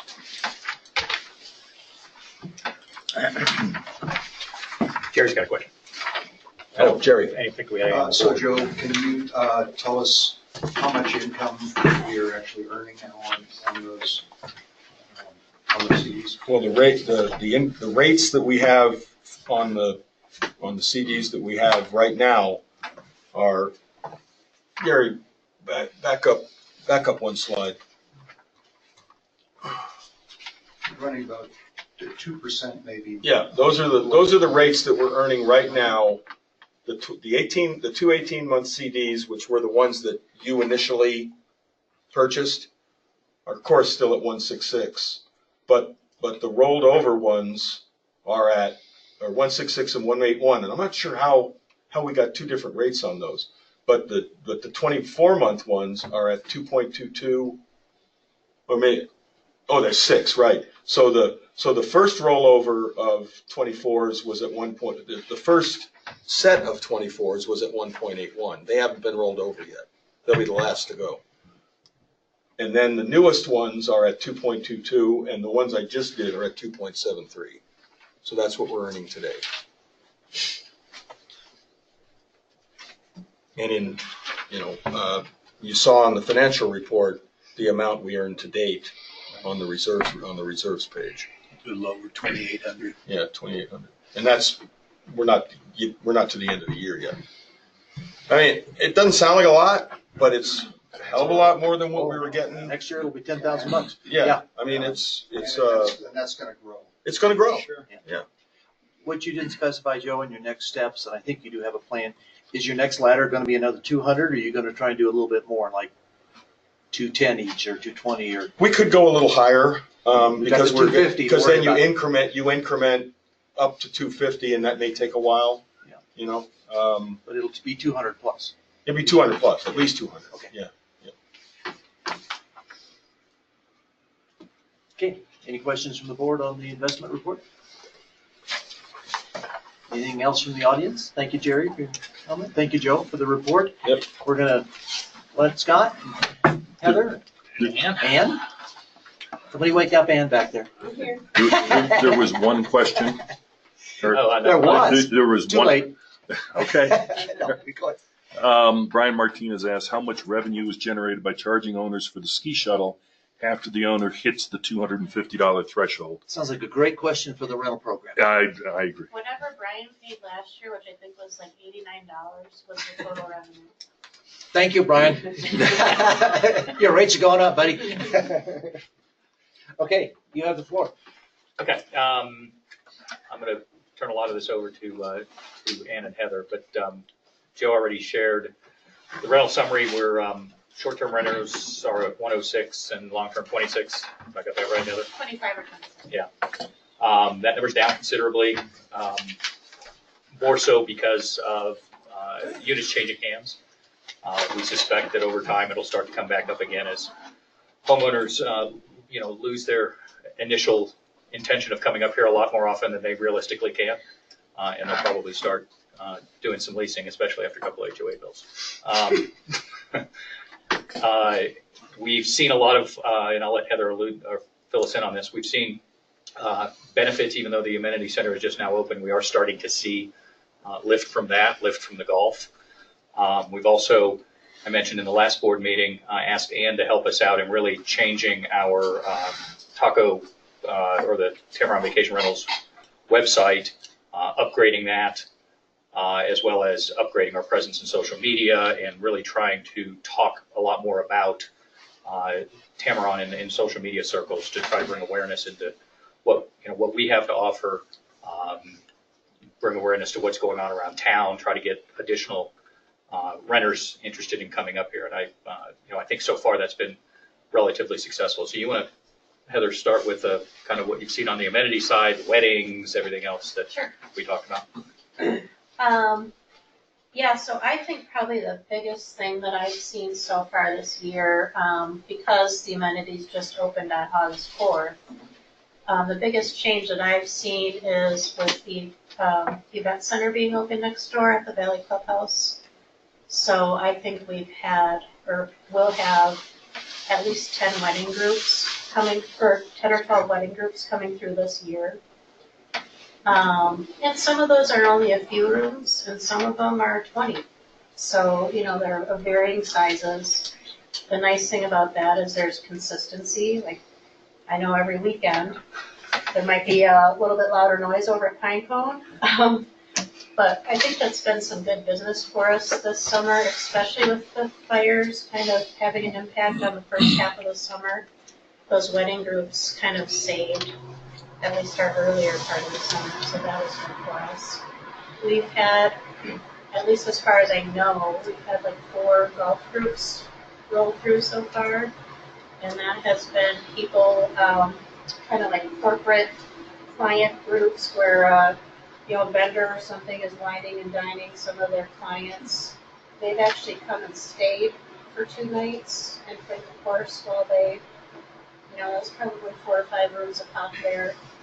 We've got 3, they're called PGA groups. One's out of Colorado, one's New Mexico, and one's Arizona. That's like 45 golfers coming at the end of September. Wow. So, and that's just 2 nights, but we're starting to see some of the golf traffic. Does most of that traffic originate on the Glacier side, or is some of that starting people approaching us directly? Well, I mean, the weddings are definitely the Glacier side. They're looking at their venue there and then looking for nearby lodging options. I don't know about the corporate client group, how they found that, to be honest. I don't know if they found our website first or if they knew Glacier Club, was now semi-open to the public based on if you stay here. Definitely the PGA group coordinated through Josh. So we've been definitely seeing some positive stuff there. And I've actually already had wedding groups booking next summer, which is, I've never booked next summer this early. makes me a little nervous with the sales and things going on, like, oh, I hope I still have that condo next year. But I think I'm already working with 10 wedding groups next summer. So I may need a little group assistant at some point. But yeah, we've had good feedback from rental guests on the amenity center this last month. So I think everything's been positive. Does everything work pretty well with the card key access and everything for the amenity centers for those owners that chose to participate? We had a few kinks, that first week. But all right, how is this really gonna work? And we had to change our little speech at the front desk, checking people in. But I just talked to Josh earlier today, and, now that we've both got a month in, we feel like things are running pretty smooth there. We're gonna meet sometime next week and just see if there's any other little tweaks we need to make, but overall, I think it went pretty smooth. Good news.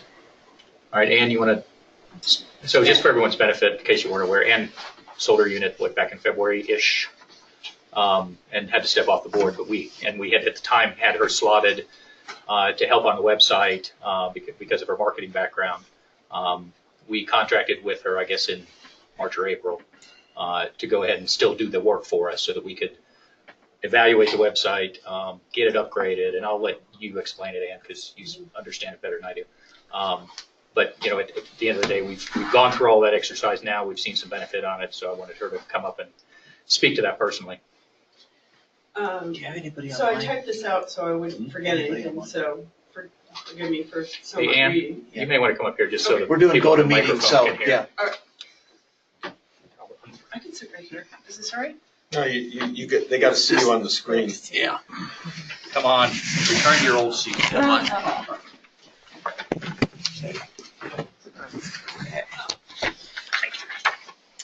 So my understood goal was to increase rentals and boost the rental program primarily through the internet and social media, not print or any other types of advertising.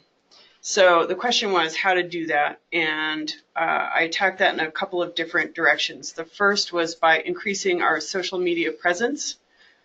We already had an Instagram account, but it wasn't being used very much, so I began posting on Instagram and boosting those posts. If some folks don't know what that means, you can post on Instagram and pay a nominal fee. You can budget it $5, $10, $15. And it will boost that post and reach more people. So I began using Instagram and boosting those posts. The other way to increase your footprint on Instagram is to start following other people. So I sought out golf clubs and avid golfers and area golf institutions, and the Tamara on Instagram began following them, and then they in return follow us, and it becomes this spider web of networking. So I began that on Instagram. On Facebook, I began boosting the posts. We were already doing Facebook, but I started boosting posts, and we went from an average of 20 or 50 people reached per post to the thousands by boosting it. The way you boost a post on Instagram, again, you set a budget, $5, $10, $20 for 1 day, 2 days, a week. Each post, I specifically choose those answers. You can post to your absolute target audience for the DYSA soccer tournament that was coming up, Durango Youth Sports Association. I boosted a post to women only, to women aged 25 to 55, trying to get the soccer moms specifically, to Colorado and Utah only, because that was the draw for the soccer tournament. So that was that one post. I posted to golf posts, and then I reached out to men and women of slightly older ages, included Arizona, Oklahoma, Texas.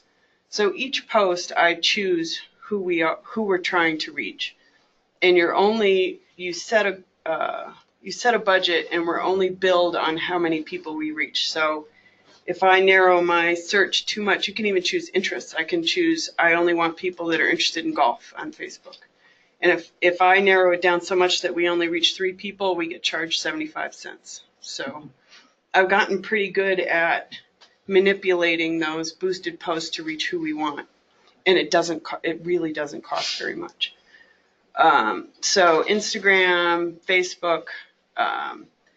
Another approach was to try to get us to rank higher on web searches. To do that, we updated our antiquated Tamarron Rentals website. It was antiquated. It was only about 4 or 5 years old, but technology improved so quickly that was considered old. It was an unresponsive site, meaning it wouldn't pull up or be usable on cell phones and tablets. So now we have a responsive site. So that helps for the rental program, and it also helps for our rankings on Google searches. I'm working with a web expert, a Durango area web expert, to get us indexed in such a way that our rankings get higher. Indexing is words that are embedded in each page that help the rankings. It gets pretty technology deep, but we can further index our website to get it to rank higher. So when someone puts in Durango Rentals or Golf Rentals or Durango Golf Rentals, we'll come up on the first page, and we're moving our way up those rentals already. Local networking, I'm working on reaching out to local organizations to partner with them so that they talk us up, we talk them up.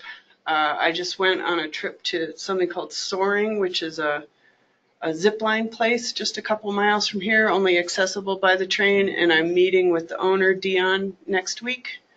And I posted something about Soaring on Tamarron boosting Soaring, and Soaring's gonna boost us back. Those are the kind of individual and business outreach that I'm trying to do.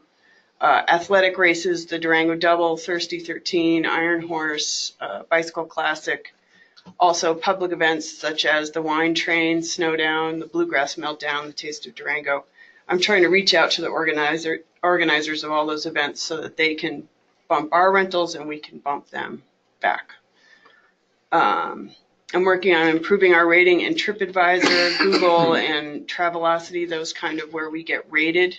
I've been talking to Heather. We can do this more. We just kind of scratched the surface of this, but try to get happy renters as they're leaving to post positive reviews of their experiences. That helps a lot as well. No review is almost as bad as a bad review. We got to get people on their way out the door as they're happy and have them say so.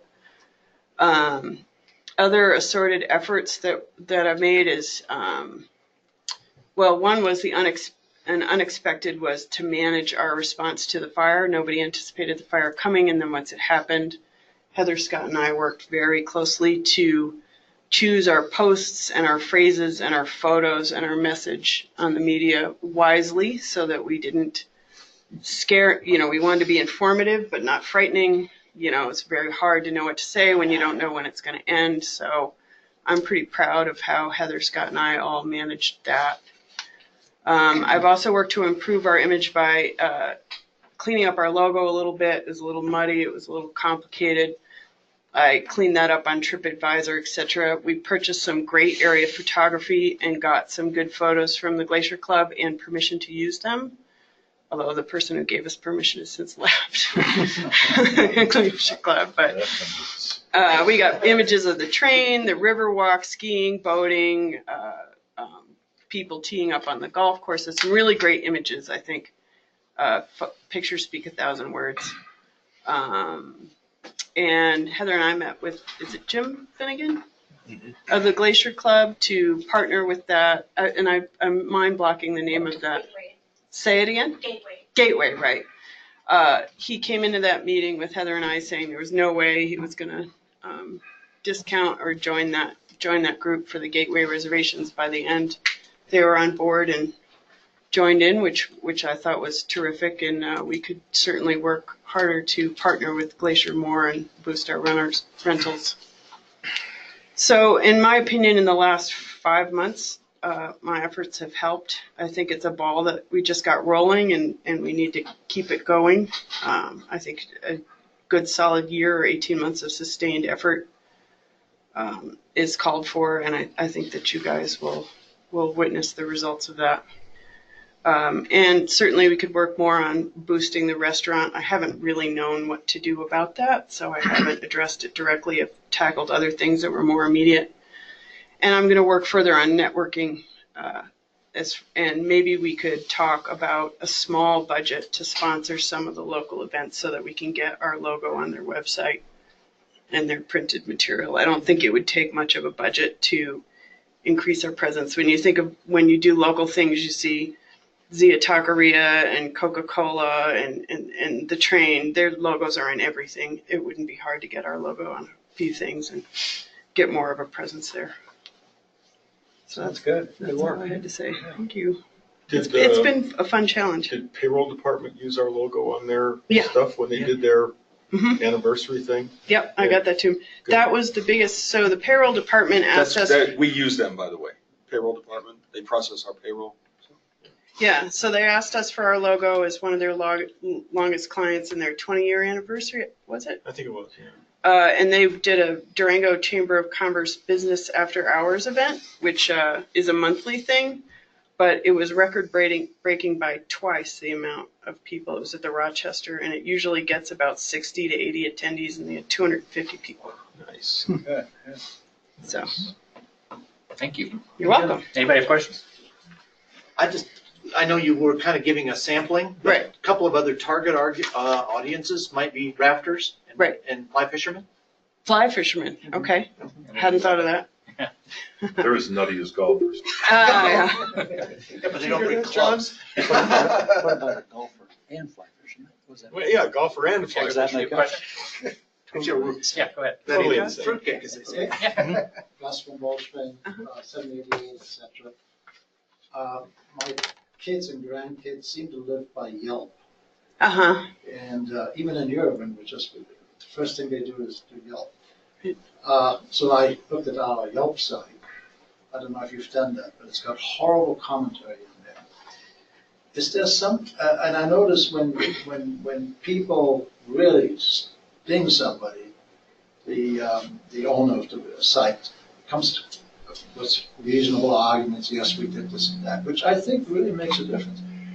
The point is there some way we can, is Yelp really important? And is there some way to clean it up? And I always thought it was more restaurant, but is it hotel too? I've never looked at our Yelp ranking. So. Yelp is businesses in general. Is It's it? a lot Yeah. of them. Yeah. I use it for restaurants. Plumbers, it's. Okay.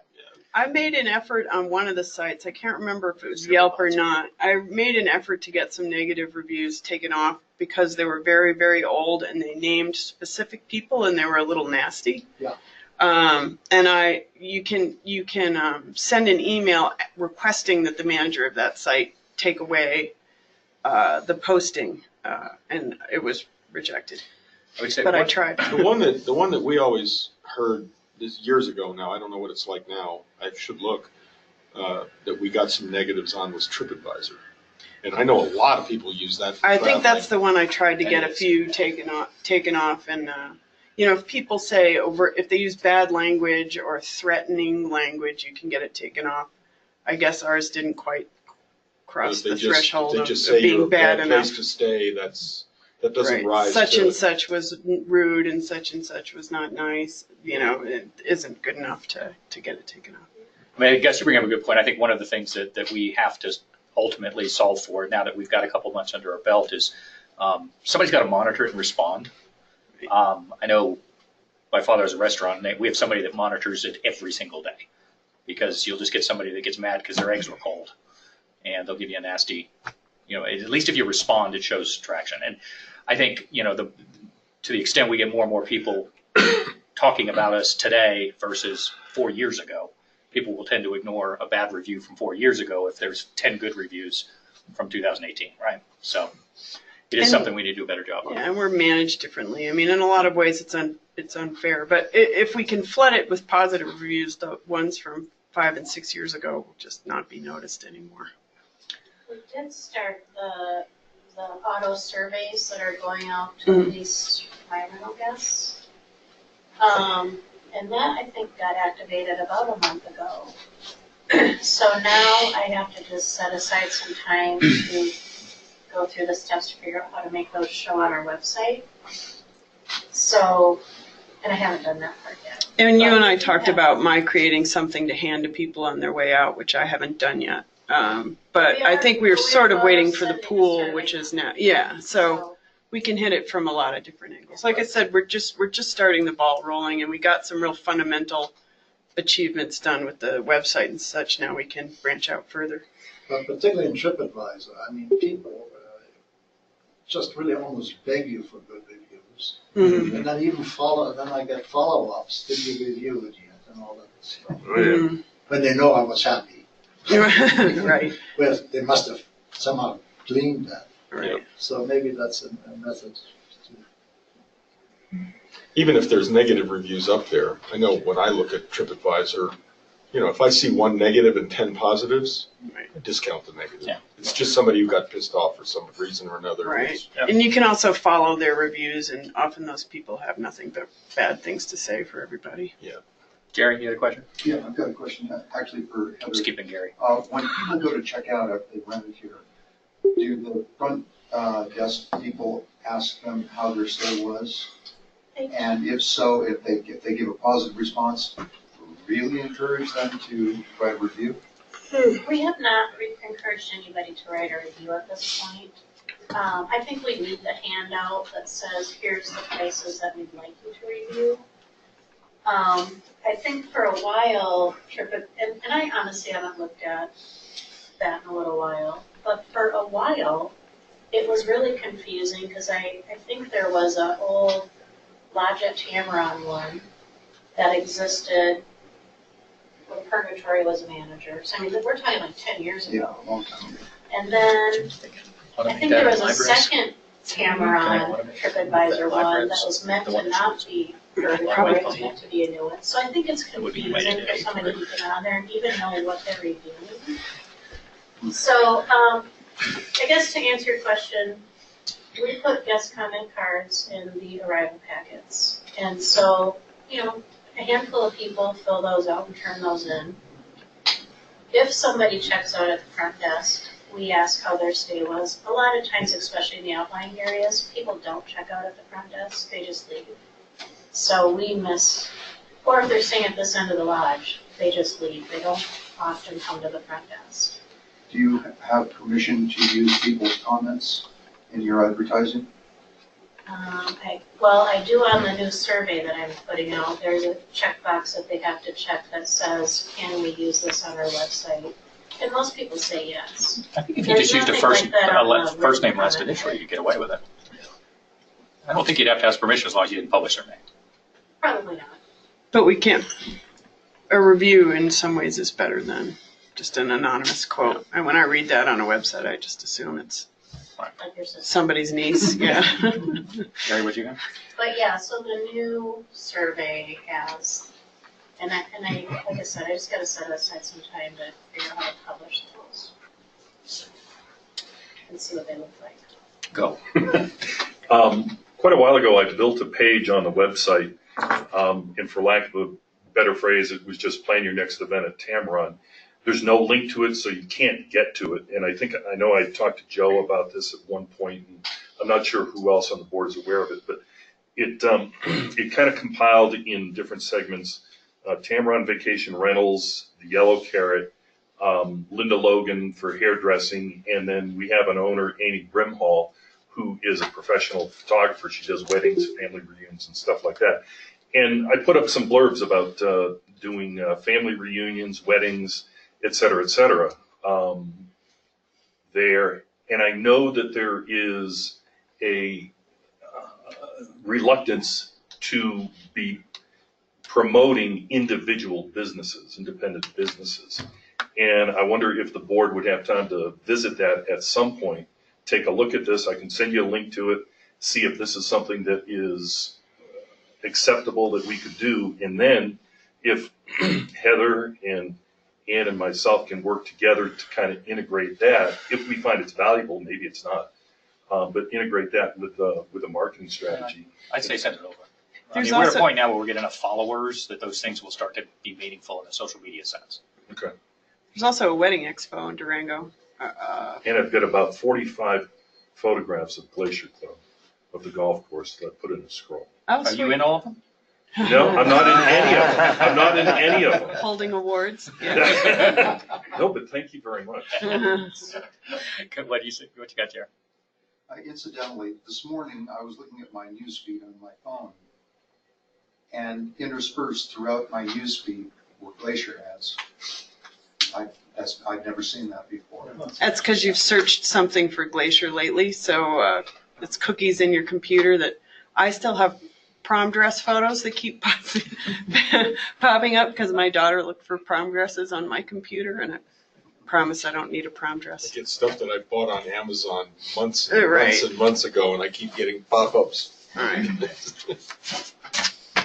So anyway, thank you for the Any questions? opportunity. I'd like to keep doing it because I think it will continue to pay off. Well, thanks for the hard work. I mean, it's definitely come a long way. Thank you. Thank you. Eric, what's next? Is that all you wanted to cover on both of those topics? That's all I got. Okay, then we have one topic yet to cover. And I'll turn it over to Joe for a communication services update in just 1 second. Have we got anybody left online, Gary? Yep. Okay, well, I'm About not 10. going to go through the last year of history, but suffice it to say, about this time a year ago, a committee of board members brought to the board a proposal from a third party saying we can bundle all three of these services, video or TV, internet, and telephone with one contractor. We can replace Glacier, and we can be happy campers in a relatively short period of time, and save some money, by the way, which probably makes us happy campers. To our great chagrin, that did not happen. There's no point in spending time today. We've talked about it a couple of times. Since that time, we've been through a couple of iterations. We were at a point where Glacier was less than helpful in terms of trying to move us forward. Glacier's kind of had a deep thought, I think, after some of the discussions that we had and the rejection, quite frankly, of one of the proposals they made to us. We told them why and didn't think it was going to work, and I think they actually listened. So they've actually done a 180-degree turn. Instead of kind of trying to protect and hold on to our business, they have decided to outsource all of their IT services, and they have given us the ability to pursue our own independent contracts with third-party providers. The one caveat, which you would expect, is that we still continue to be reliant upon their infrastructure. And that's probably part of what Joe's going to talk about. But with that introduction, I'll turn it over to Joe, and let's talk about the good news. Where are we now? So where are we now? Well, like it says up there, this was the opening statement on my last report in May. We're painfully aware of the current status of the internet, the phone, and the TV, and quality, reliability, and uptime challenges, and we know we need to do something about it. As Eric alluded to, Glacier has not only given us the opportunity to go somewhere else, they've actually kind of put us on notice that they're getting out of the business. They're not going to be providing internet, phone, or TV. While they haven't given us a specific date yet, they're encouraging us to do something. So we kind of get a feel like the timing is, you better be done with this by this time next year, if not sooner.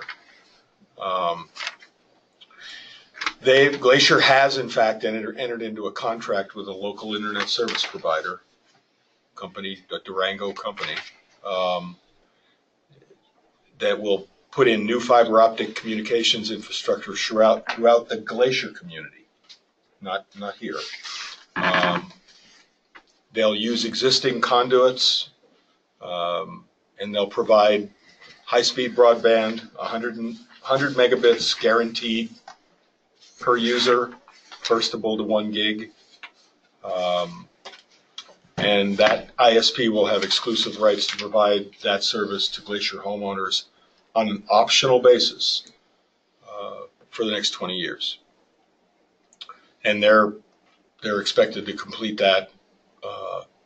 We've talked to these people, this ISP, and they tell us that they're going to be done with this project within the next 60 days. You said 9/1. I mean 11/1. Yeah. 11/1, yeah. November 1st.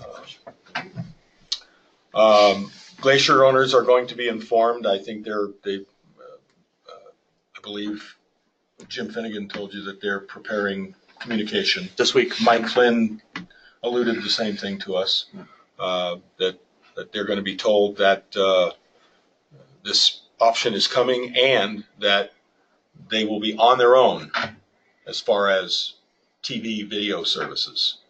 But there's not going to be any, it's like a house in a neighborhood in Houston or Phoenix. If you want satellite TV, you subscribe to it. If you want cable TV, you subscribe to it. Of course, cable TV here is not an option because it's not delivered. So back there in the back, they'll have the opportunity to sign up with either Dish or Direct. I don't know if there's any other satellite TV providers out there, or use the internet, use Hulu or any of the other various TV providing services. Right now, we're communicating with at least 3 ISPs, including the one, by the way, that Glacier is contracted with. And we hope to have something in place with one of these providers as soon as possible. No date, hard to give a date.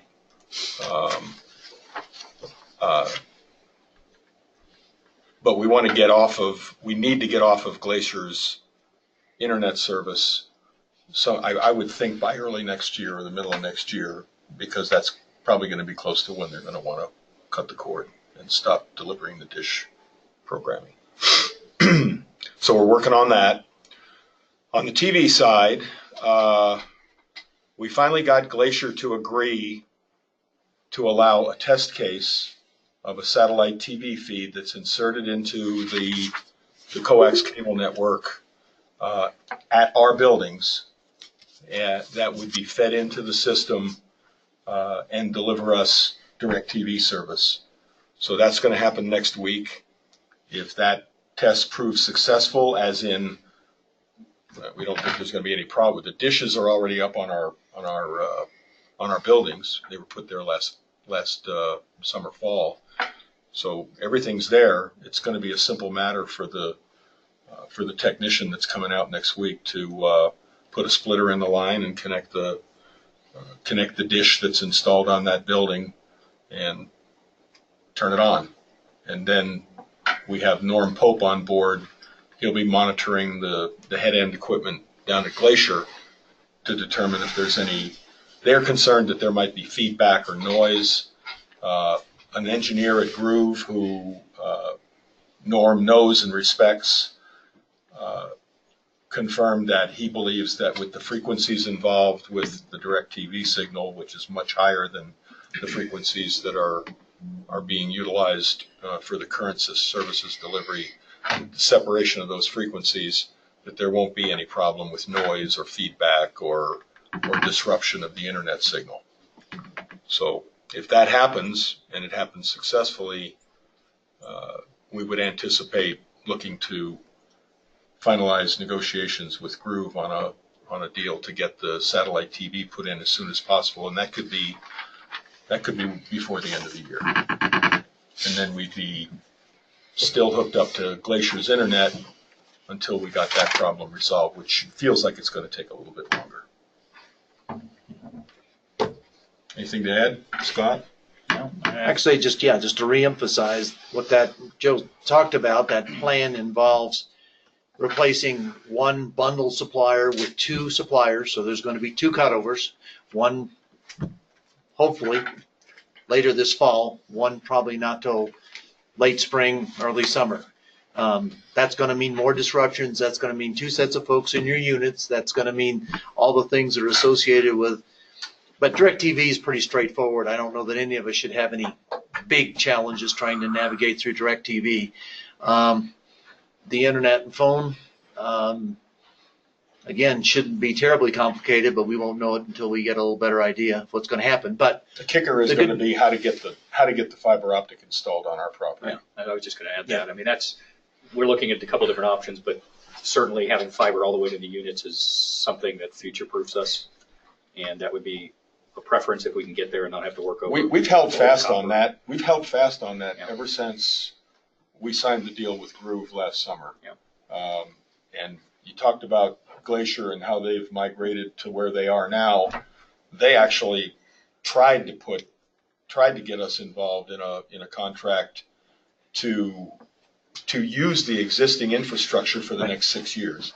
As I reported in previous board meetings, we declined to do that. And we think we made the right decision. It's lengthening the process for us, but in the end, it's going to get us a much better system. And the other thing you should add is it will add an additional layer possibly of disruption because we will have to wire to units, because right now we just have Cat3 cable going into those units. Right. So Yeah, the only wiring that's going to be retained out of the whole system, if all this falls into place, is the coaxial cable that's in the units now that runs down under the buildings, and that's it.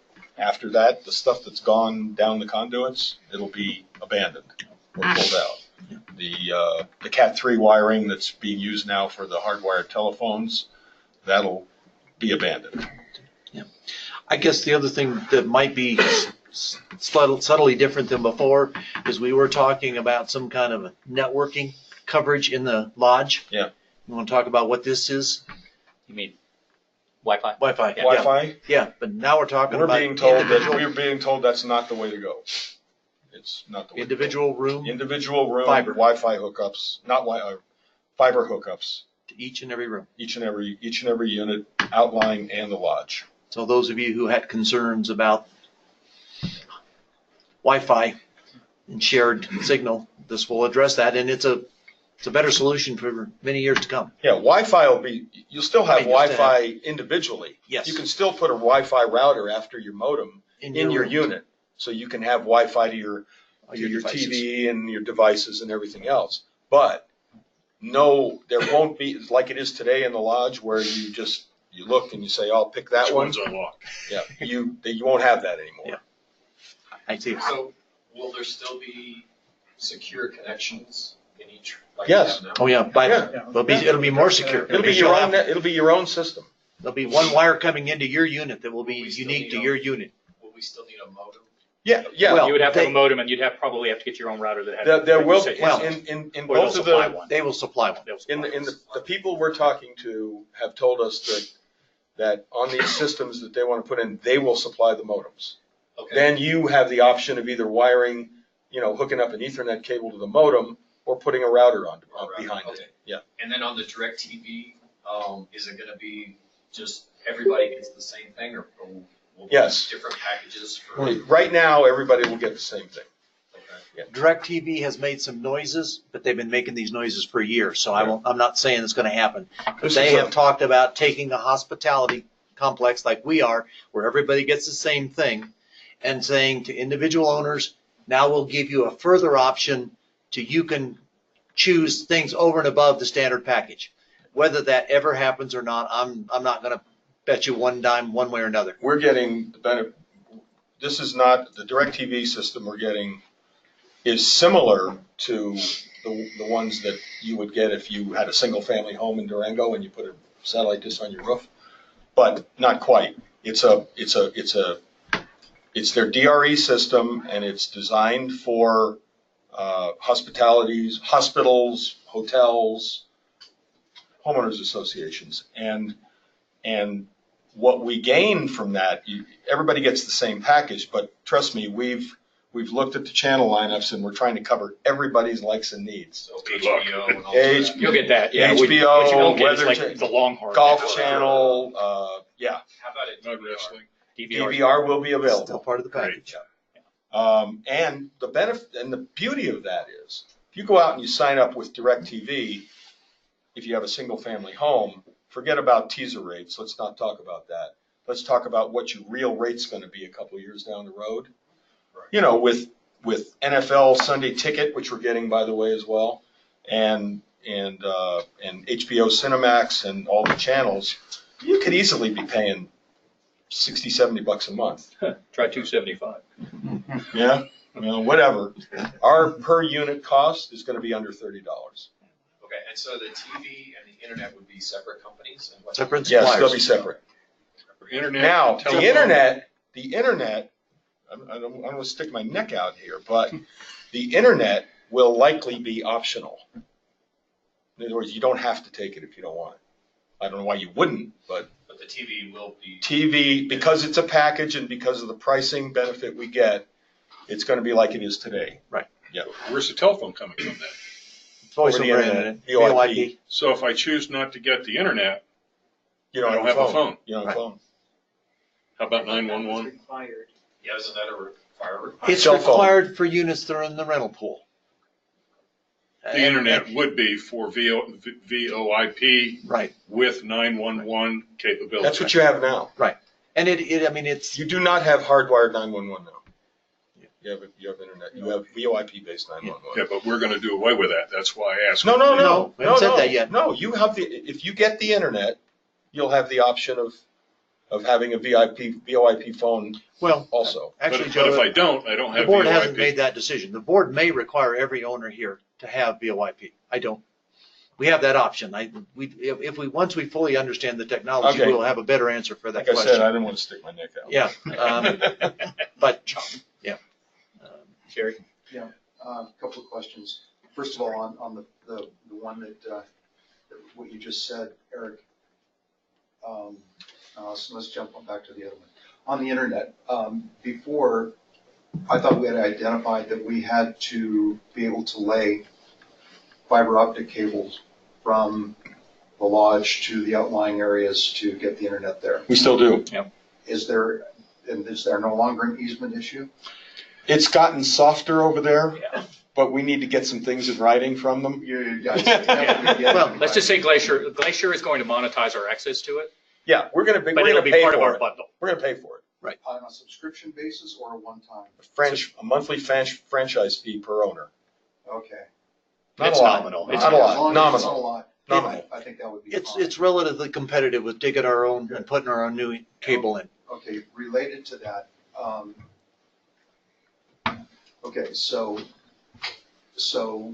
in terms of laying the fiber optic cables, does that mean that they might lay the fiber optic cables and that we pay them to use them? Yes. The No, ISP who's they? The ISP. Not- No. The ISP is gonna do it. Glacier is getting out of this Yeah, business. Glacier is getting out of the business. The only thing Glacier is gonna require Is an easement. is that if we use their roads or we use the existing conduit, that we pay them a franchise fee nominal To Glacier? to Glacier, Yeah. Yeah. Okay, got to it. Glacier. Okay. Right now, the ISP that Glacier is dealing with,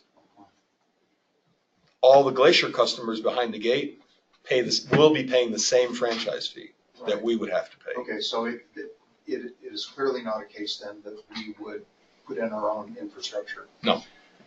Okay, all right. So you said something about 60 days they were gonna have this. That's for Glacier. That's That's not for us. Glacier. Okay, so Yeah. that doesn't mean we're gonna. We're likely going to be. No, they're They gonna won't even continue start to till- supply us Until we get the internet we have, but not forever. and TV until we get something. Yeah. Yeah, we suspect that it'll be probably March, April at the earliest after the snow melt before anybody that we would hire could start on this side. And Joe, you said you have 3 ISPs identified? Yeah, there's really 2 that are really in the running. There's a third one out there, but Okay, and have you gotten or have you requested proposals from them, quotes or proposals from them? we're in the process. We had meetings this week. And how's it looking? It looks promising. Promising, yeah. The only hiccup, again, is getting the infrastructure in. Not hiccup, but the challenge. Because there's only one of 2 ways to do it.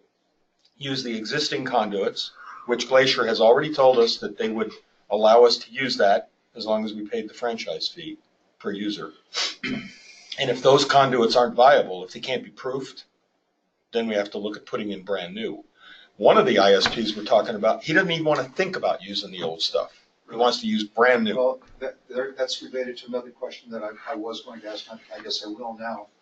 And that is, is the ISP that Glacier is going to, are they putting in their own infrastructure or are they subbing it out to somebody else? They have contractors that put it in. Okay, so could we tap into those same contractors or explore that possibility for, yeah, I mean. Well, you say we, again, we're not putting the infrastructure in, the ISP is going to. We're talking to the ISPs that Glacier's using. So likely it would end up, we'd be leveraging a lot of the same contractors if we go that direction. Okay. But at the end of the day, the ISPs are taking full responsibility for putting all of the cable in, for dealing with a crushed conduit. They're pricing this into their proposals. Right, so, okay, but so that the infrastructure that they're putting in place is to service Glacier Club. Right now. Right now. Right now. So, and then you said that they said they wouldn't even want to deal with the old conduit. They are using the existing conduit at Glacier. Remember, the existing conduit at Glacier is less than 15 years old. Right. Ours is right. 35 years old, Right. right? So they're proofing in the back, and I don't know if they're completely done, but they've pretty much proofed most of it or a lot of it, and they haven't run into problems yet. The problems are is there cable in there? Is there water in there? Can you get from pole box to pole box? Do you have to mine out the old cable, or can you get it through? When you pull a new cable in when there's already one there, it tends to wrap around itself. So there's all those challenges. Those challenges, what we're hearing is, would be expected to be multiplied with the conduits between ours because it's older. Right. But our conduit is owned by Glacier. Yep. So but again, that would mean that we would pay a franchise fee to them to use the existing conduit, Yes. which the ISP wouldn't want to deal with anyway. No, the ISP is dealing with it. Yeah, One of them is willing to, one of them would rather do it. Yeah. Either way, Glacier's going to get in our pockets. We're going to be either using the existing conduit that Glacier owns, or we're going to be running new conduit along Glacier property, inside Glacier property. Right. Either case, we're going to pay the franchise fee. Can you say who the two ISP companies are that I'd you're? rather not. Not at this stage. Yeah, it's an ongoing negotiation, and we'd rather not. Is this a side hustle you just started, Joe? What's that? No, these companies have both been involved in business more than 20 years. They both have local presence. And they both evolved from what I would call almost data kind of IT companies to fiber networking companies.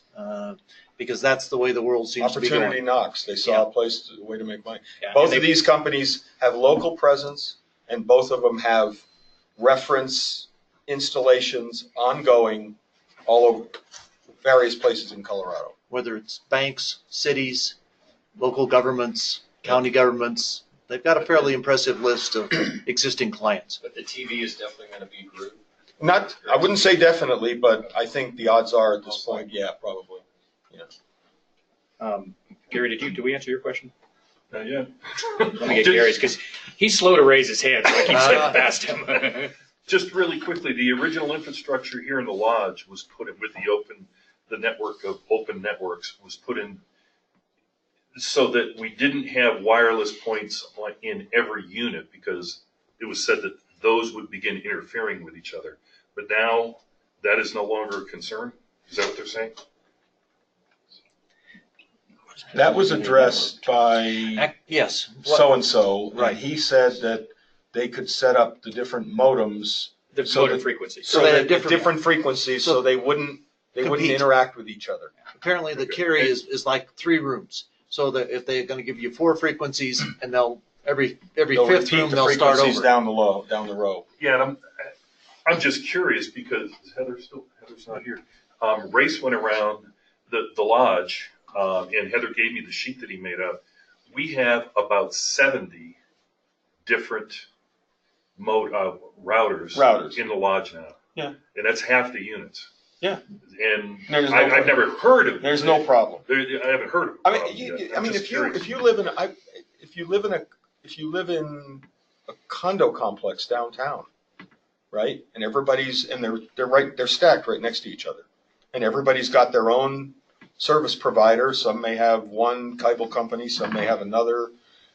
They've all got their routers. I mean, if you live in a place like that and you open up your phone and look for what wireless is available, you get a whole long list. I don't hear of any problems like that. And it's gonna be fiber optic too, right? That's the Yes. plan. That's the only way we're gonna go. That should be a lot better, right? Like I said, 100 megabits Well, and it's per user. it's probably 20-year future proof too. Yeah. It's time. Gus? And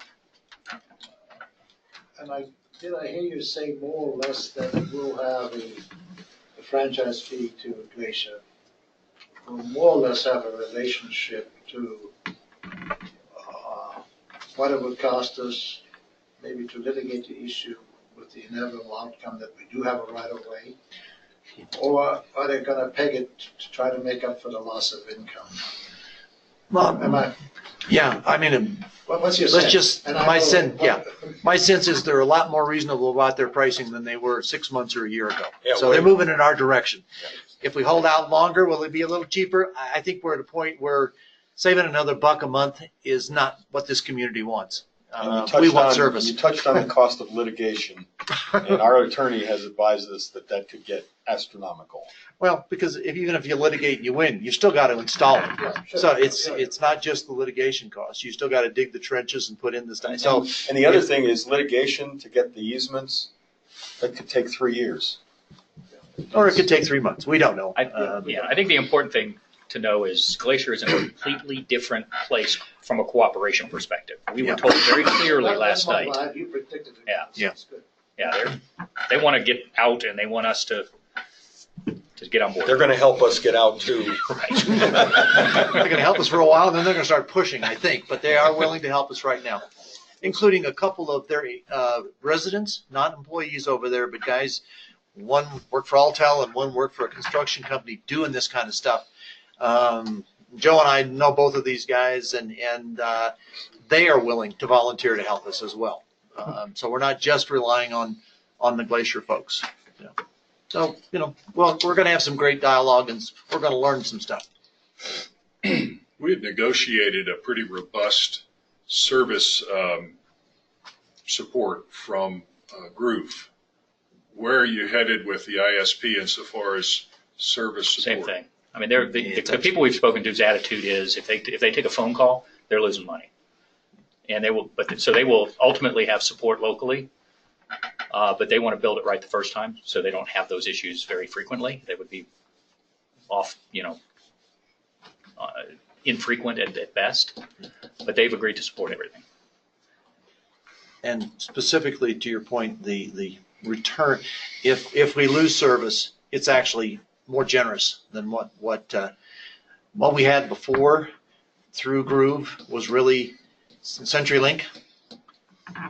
These guys are, because they stand behind their product and they do the whole network themselves, it's a lot more, I won't say lucrative, but you get a lot more money back because they don't think it's ever going to happen. And they're local to Southwest Colorado. They have a reputation to maintain. But they're going to link to CenturyLink, obviously, to get fiber optic. Well, they're using the CenturyLink fiber out on the highway because that's who. And that's their problem. That's Well, yeah. They're leasing fibers from them. And that's Yeah, unfortunately, we're kind of handicapped. Once upon a time, 10 years ago, early Obama days, there was actually a project, legislation to bring in internet to all the remote areas. Lots of money was awarded, including to a company called EagleNet, to put internet from Durango all the way up to Silverton. You might have remembered seeing them digging the trenches and the reels of conduit. Yeah, wonderful conduit over there. Funniest thing is they ran out of money and there's no fiber in that conduit. So our friends at CenturyLink kind of have a bird's nest on the ground. Yeah. All right. Anything else? We beat that to death? That's a subject everybody's interested in. No, I get it. I get it. Yeah. That's our week. Yeah. Okay. Anything from the online folks, Gary? Because otherwise I'm ready to go home. I haven't seen anything lately. Okay. There's a whole list. I will entertain a motion.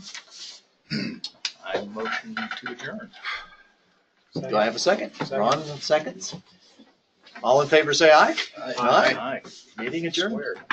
Don't forget about the party tonight. Sorry? Oh, don't forget about the party tonight. Absolutely.